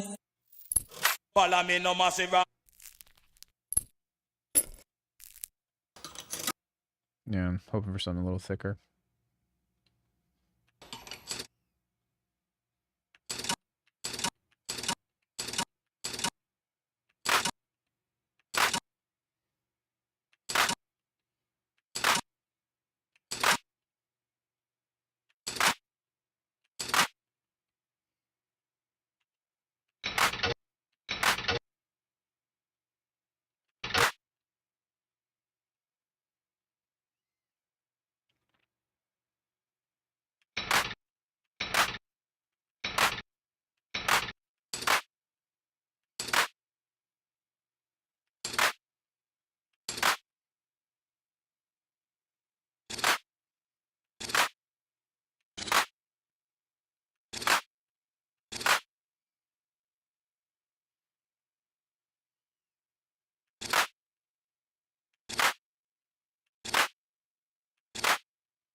And you just go business as usual.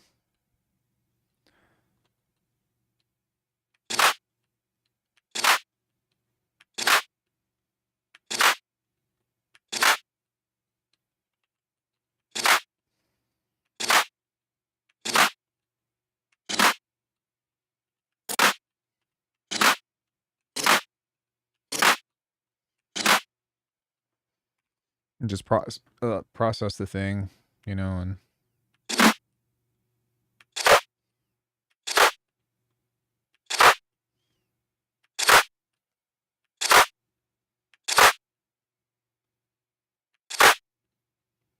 you think that it would work if I made a snare or kick, then resampled it into the sampler with another rack, then do it again like the Neuro thing and get usable results, or would that be redundant?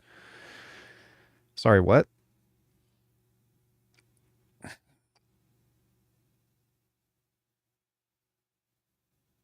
Resampled it into a sampler with another rack, then do it again like the Neuro thing? Well, what would be the purpose of it? Like, if you can get it in one go, like, just do it in one go.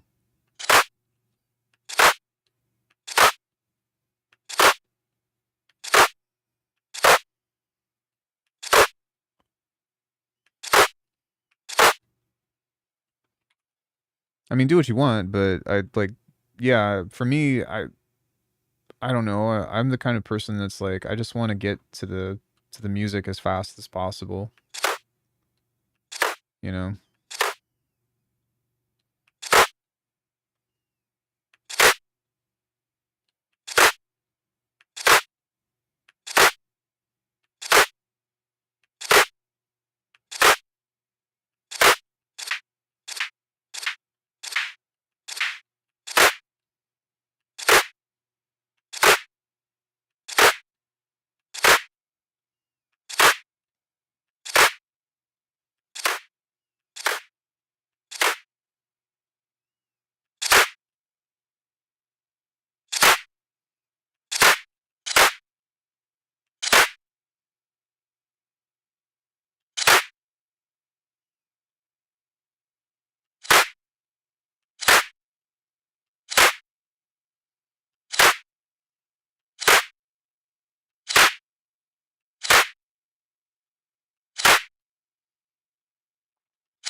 Sounds pretty good.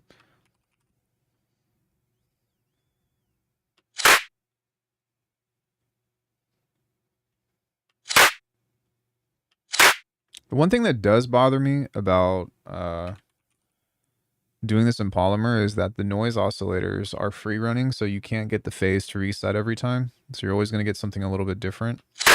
It's just kind of something that you grow used to, but sometimes it's annoying. Holy shit.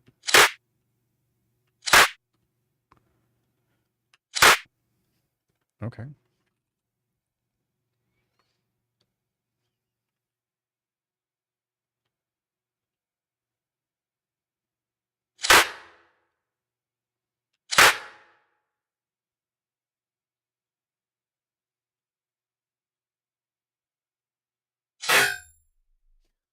All right.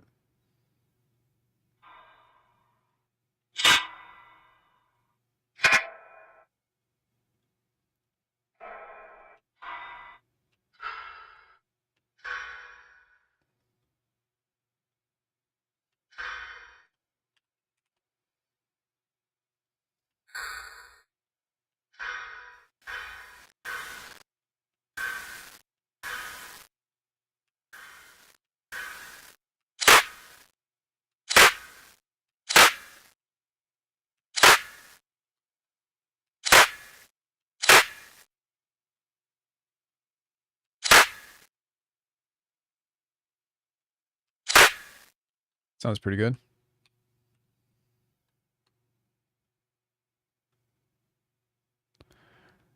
Is there a known way to save a rack in Bitwig demo? I accidentally have a project where I have some drums. I don't know how to do it again. Can't find anything online.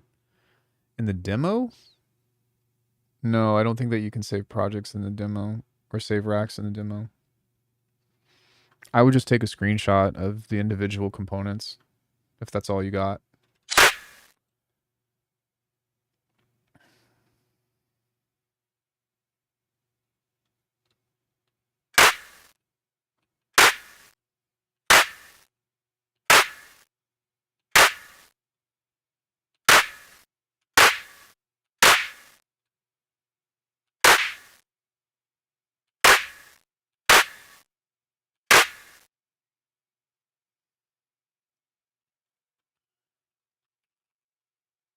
I think my Bitwig crashed and saved for some reason, but I don't know. Oh, I don't know.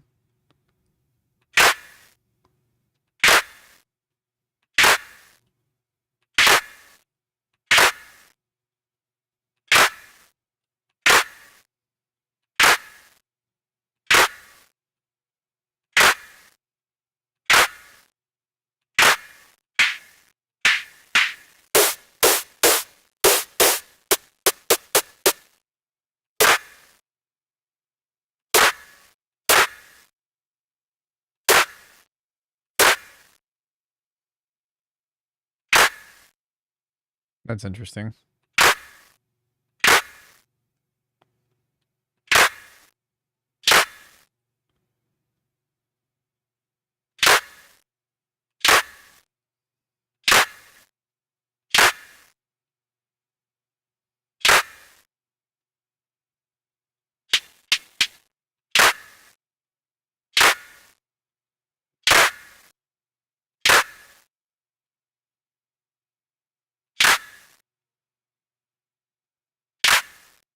That's another way to do it.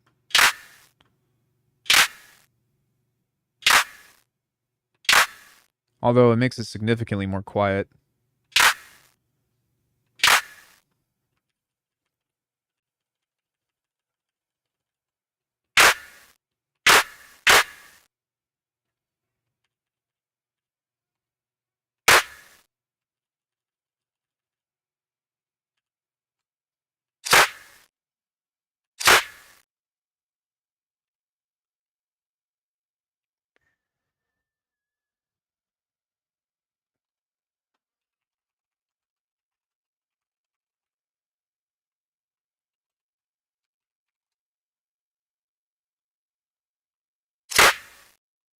Yeah, that's nice. Sometimes it's beneficial to just not even go through the trouble that I did either. Because the thing is like, oh no, fuck. I forgot to put the stuff in there. Hold up. Wait a minute.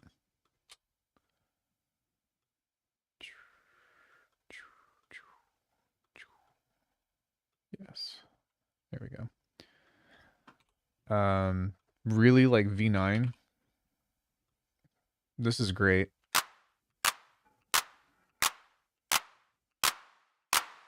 So just creating claps with this is like totally serviceable.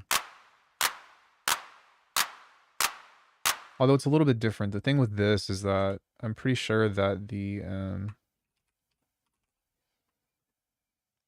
noise aspect of it is not bandpassed. So it would just be something like this.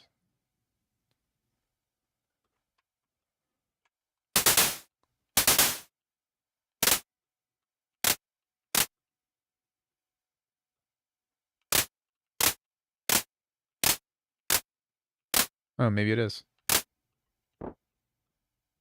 Just sounds a little crispier.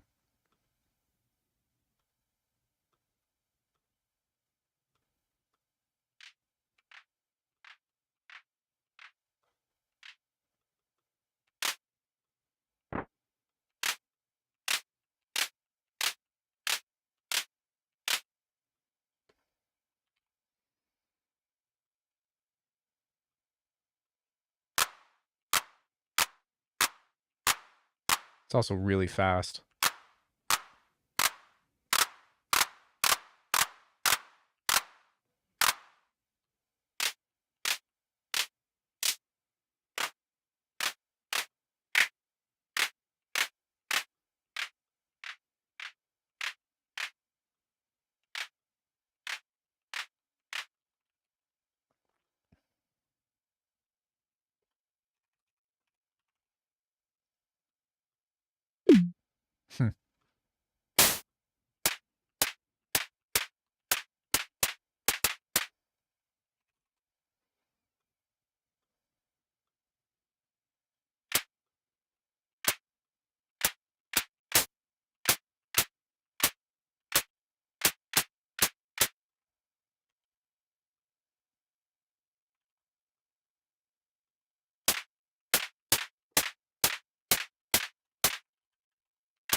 Yeah, that's interesting.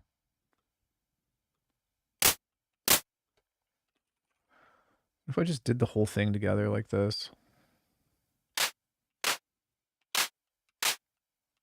You could, but it makes it a little messier. Might as well just do it like that.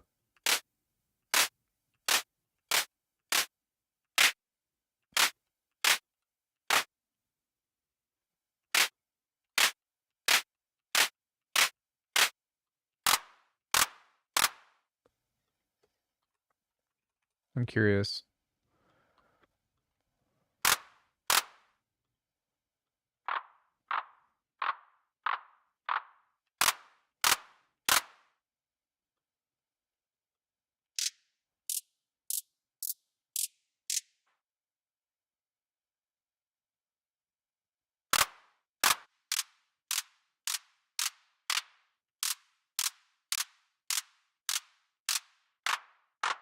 So there is a bandpass right here. That's what that peak is coming from. But there's also a little bit bleeding into that as well.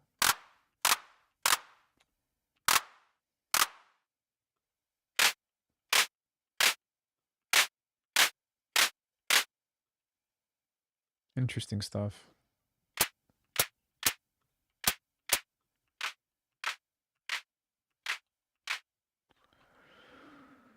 Um.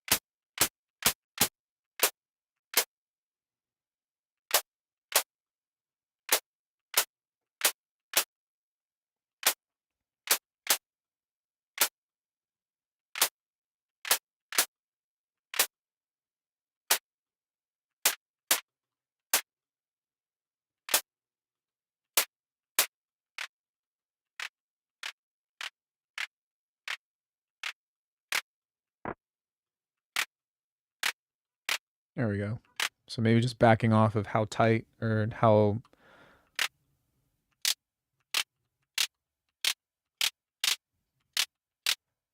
much of that there is.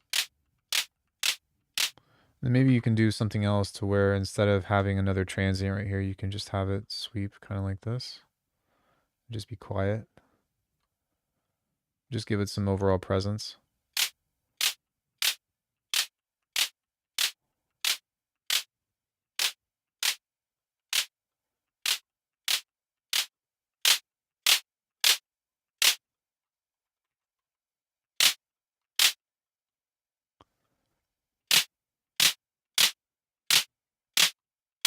Yeah, it still totally changes the timbre of it though.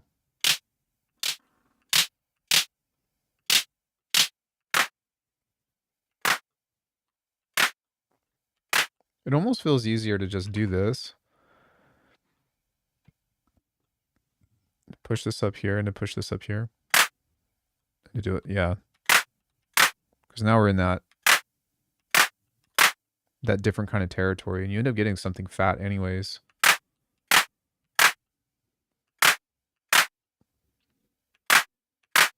Let me look up some other claps and stuff that I have.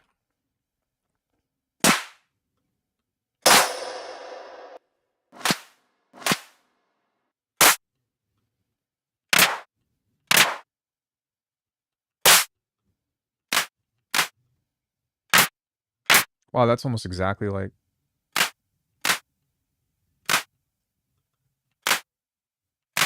It's like exactly like what I was... Wait, what?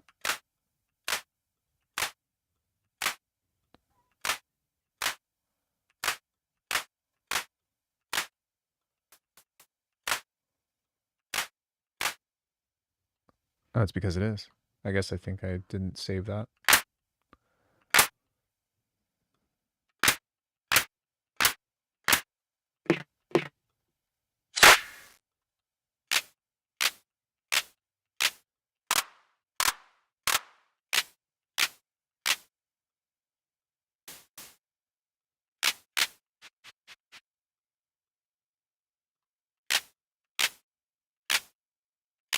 Hmm.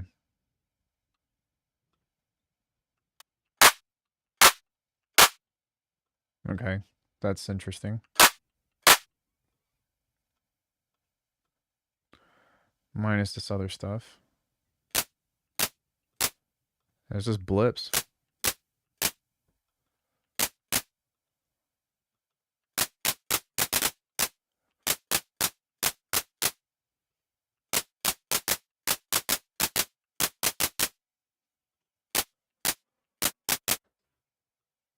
Yeah, I think really it's just...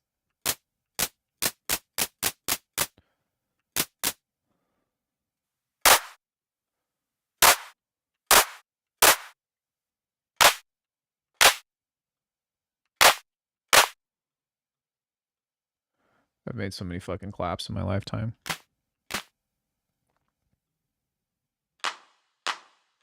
That's not mine.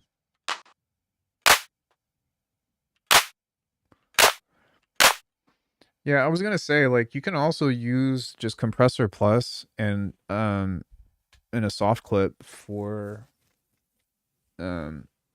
what's it called? As a glue compressor.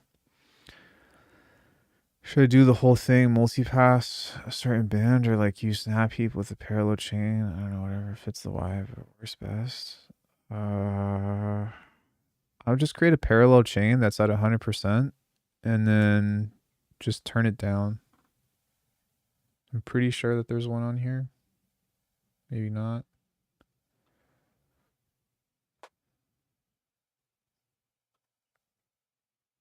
No, there's not.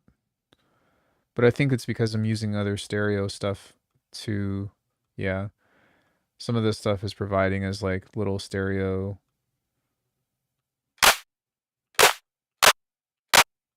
Like that sounds really good on its own.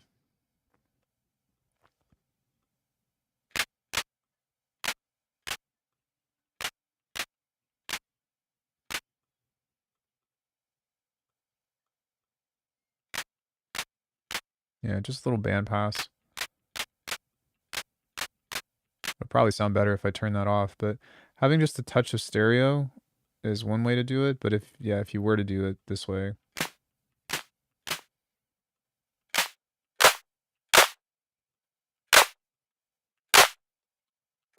Yeah, that sounds like crazy wide versus, or wait, that's super wide. That's focused.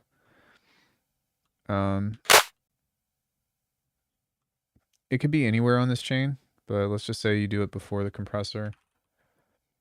Just grab a parallel chain like this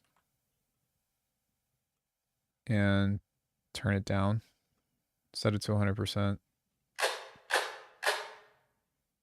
And if you want to, you can EQ out the low end, but because it's a clap, you don't always need to do that.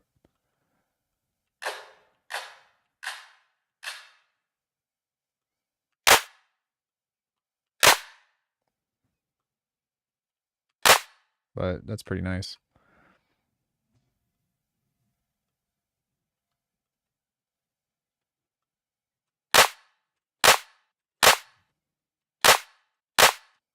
This is with any drum sound, or actually, no, this is with just about everything that I do with reverb, except for like musical instruments.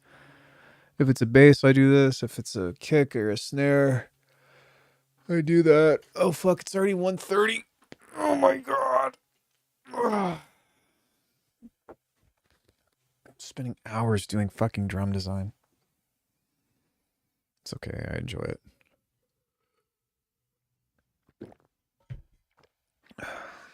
My Wi-Fi is making my stream behind a little. No, you're fine. All right, let's try to rummage through a quick bass.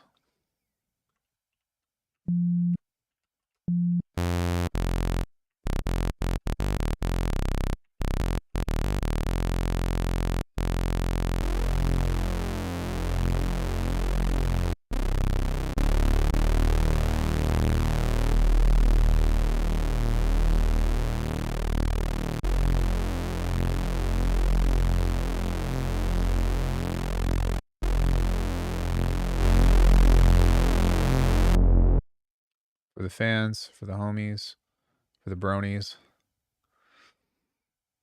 Stop homing, I'm Tony.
I don't like that these are moving almost the exact same. There we go. No, not really. I tend to stay away from those.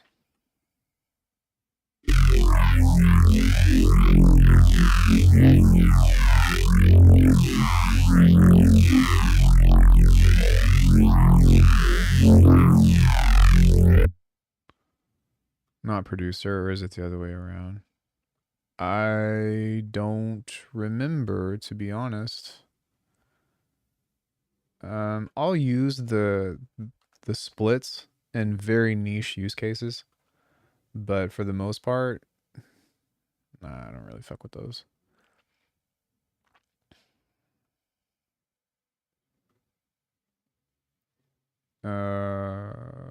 Sampler? Because it just sounds super samey. And it's just like lasery sounds, you know. I do use loud split occasionally for certain stuff, and I will use the frequency or the harmonic split for certain things, but I almost never use the transient or frequency split. Unless if I'm just like trying to do really weird experimental things, but even then it doesn't sound any more or less interesting than sending it through any other kind of effects chain that I normally would.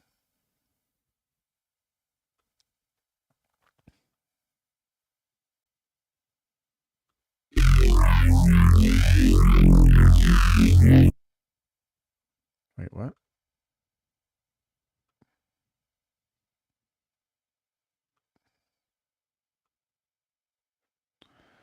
There we go.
There we go. Okay.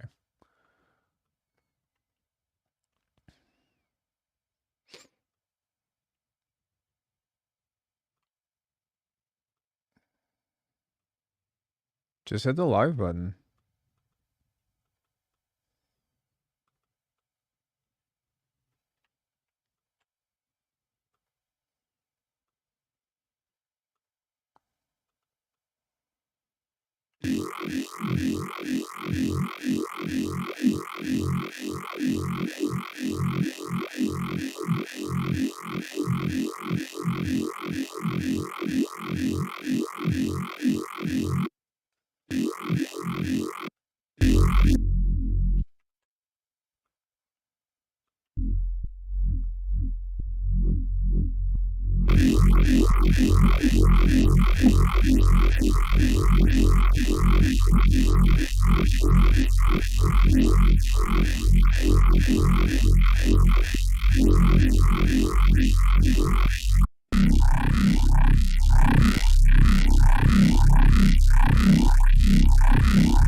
Excuse me.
That's interesting. Okay.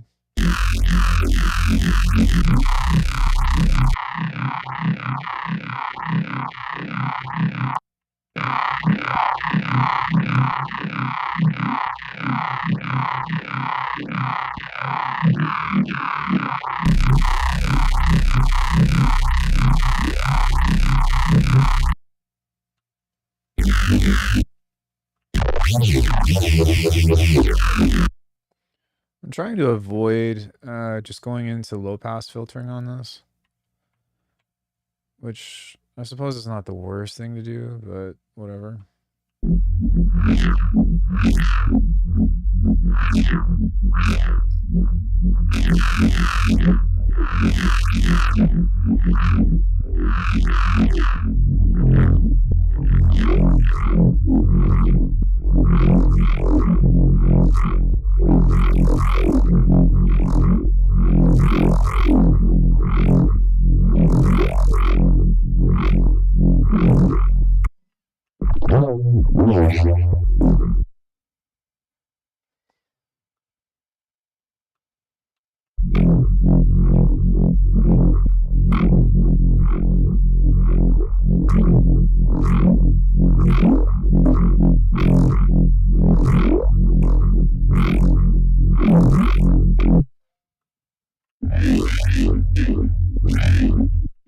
Yeah,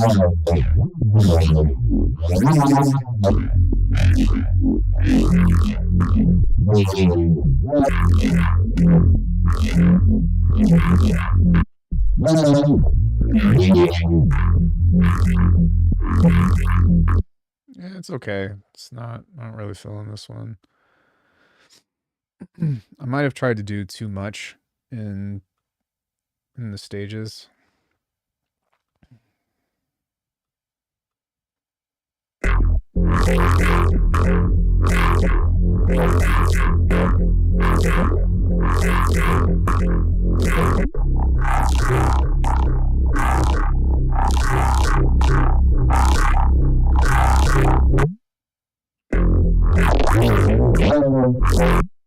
Yeah, it just sounds broken now.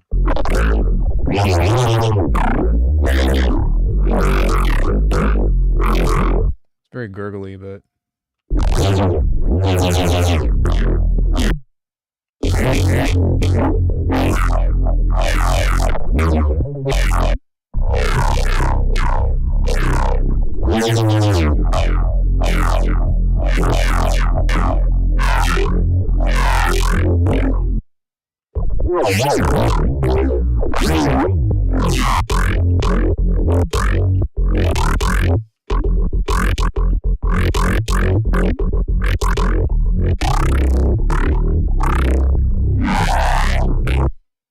okay, I got time for one more. Not really feeling that. So we're going to do this again.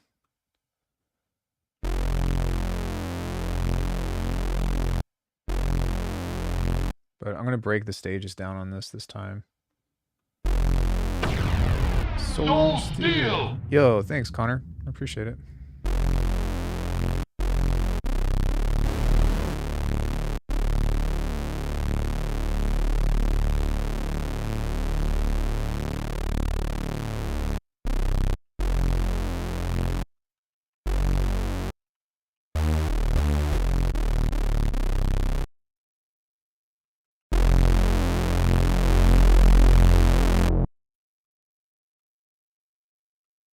Just going to run this through some LFOs here.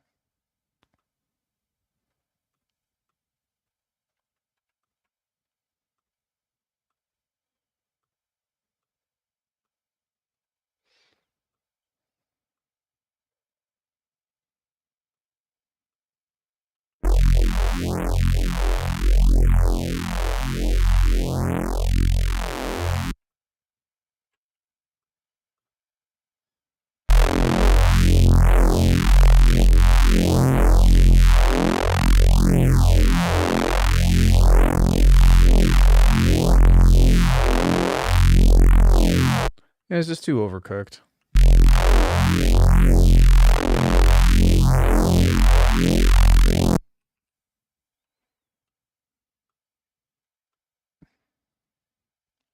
But sometimes just working on it in stages like this will be a little bit better for it.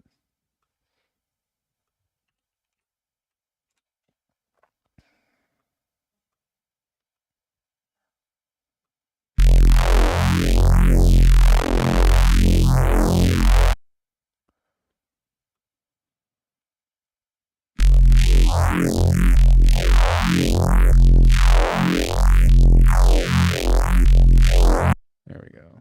I can already tell that this is going to be better. And I think that's like a major component to getting this to do what you want it to, is like not trying to fit everything on excuse me, on stage one.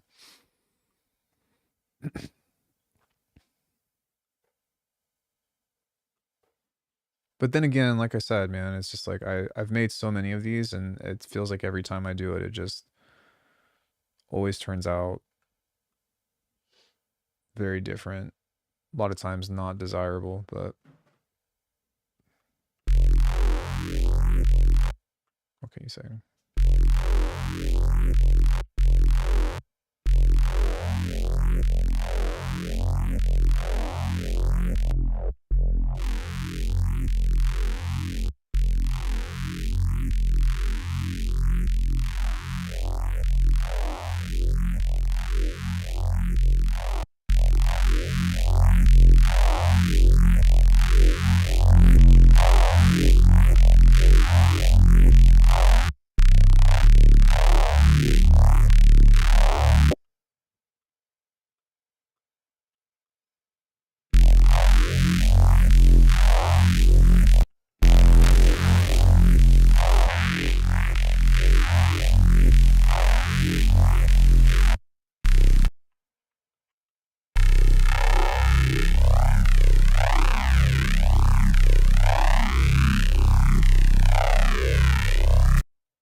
I think it was in the second stage, so the low pass and the high pass filter. I don't know why they only had one distortion on it at 0. It might be amplitude. Yeah, I couldn't tell you, to be honest.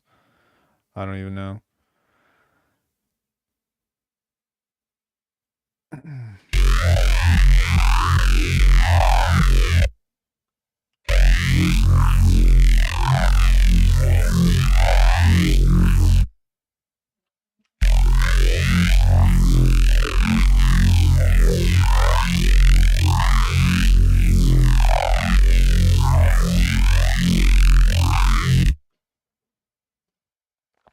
I think this one will be a bit better.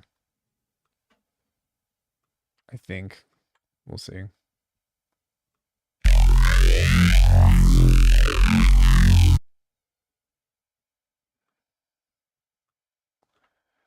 We'll find out.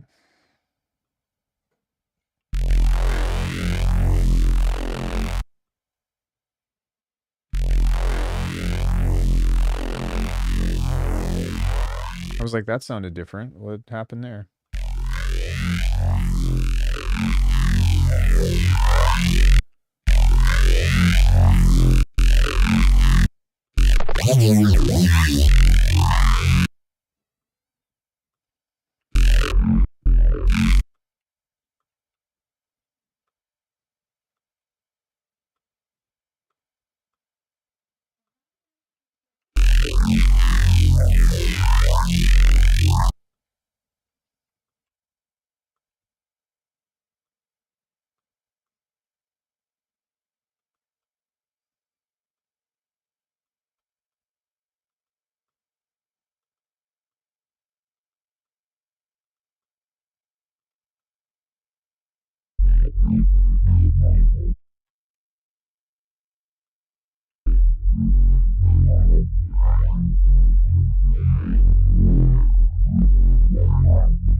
I think that's more of what I'm looking for.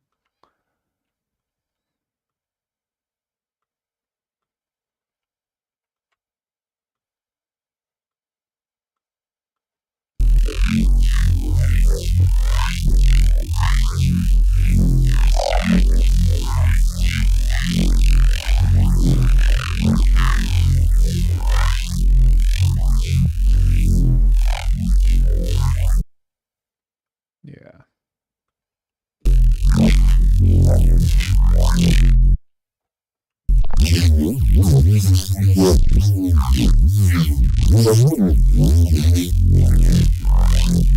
Yep, that's more of what I'm looking for.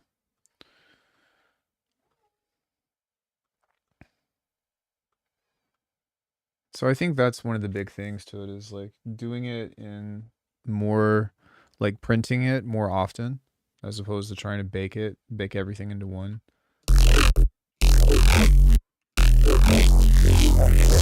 Because now whenever we add the low pass filtering and stuff, it's going to sound pretty cool.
It's definitely better. So,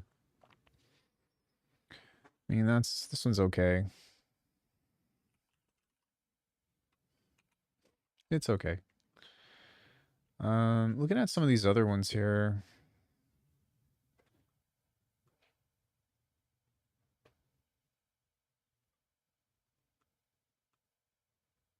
What is this? So that's a component that could be worked on right there. This one, just some formants. Just some, I guess just some chorus. Stage 1. Then we just jump to stage 3. Yeah, so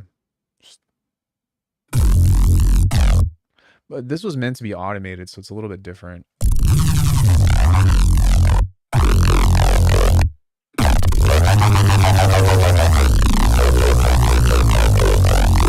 That's just like a chugger.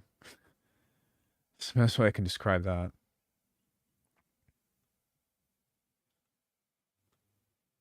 So this one was full on, pretty much.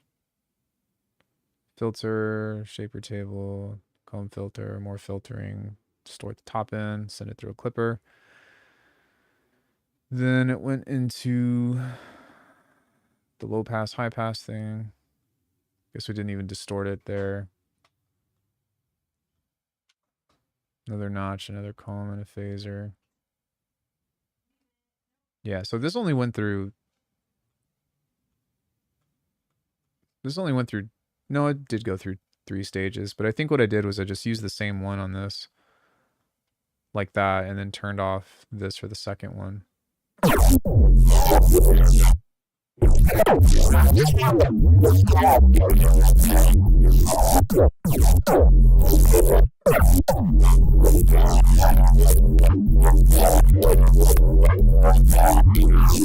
That's pretty sick.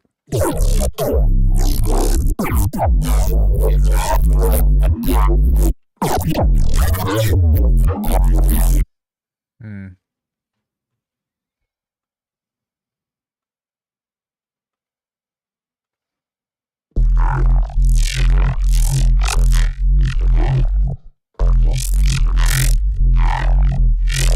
This is going a little slower.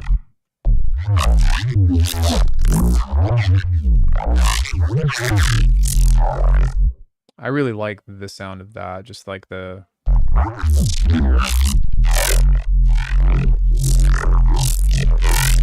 Interestingly, this doesn't have any filtering on it. I wonder, am I automating the. No, I'm not.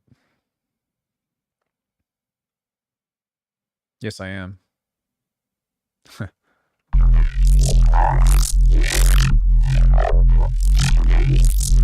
Basically creating a bandpass here.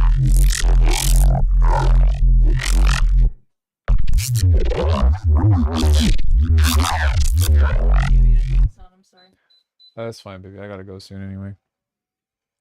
So yeah, we'll do some more practice tomorrow or so. But does anybody have any questions about anything? I need to get ready to go here in a minute. I gotta take a shower and then I have a lesson to teach for a kid flipping.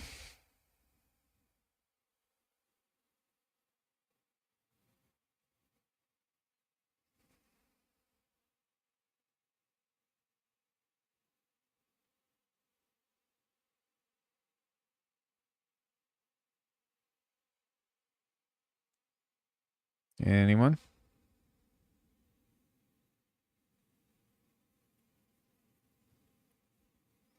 Yeah, for sure. Well, I did a lot of drums today, so we'll focus on some more bass stuff tomorrow.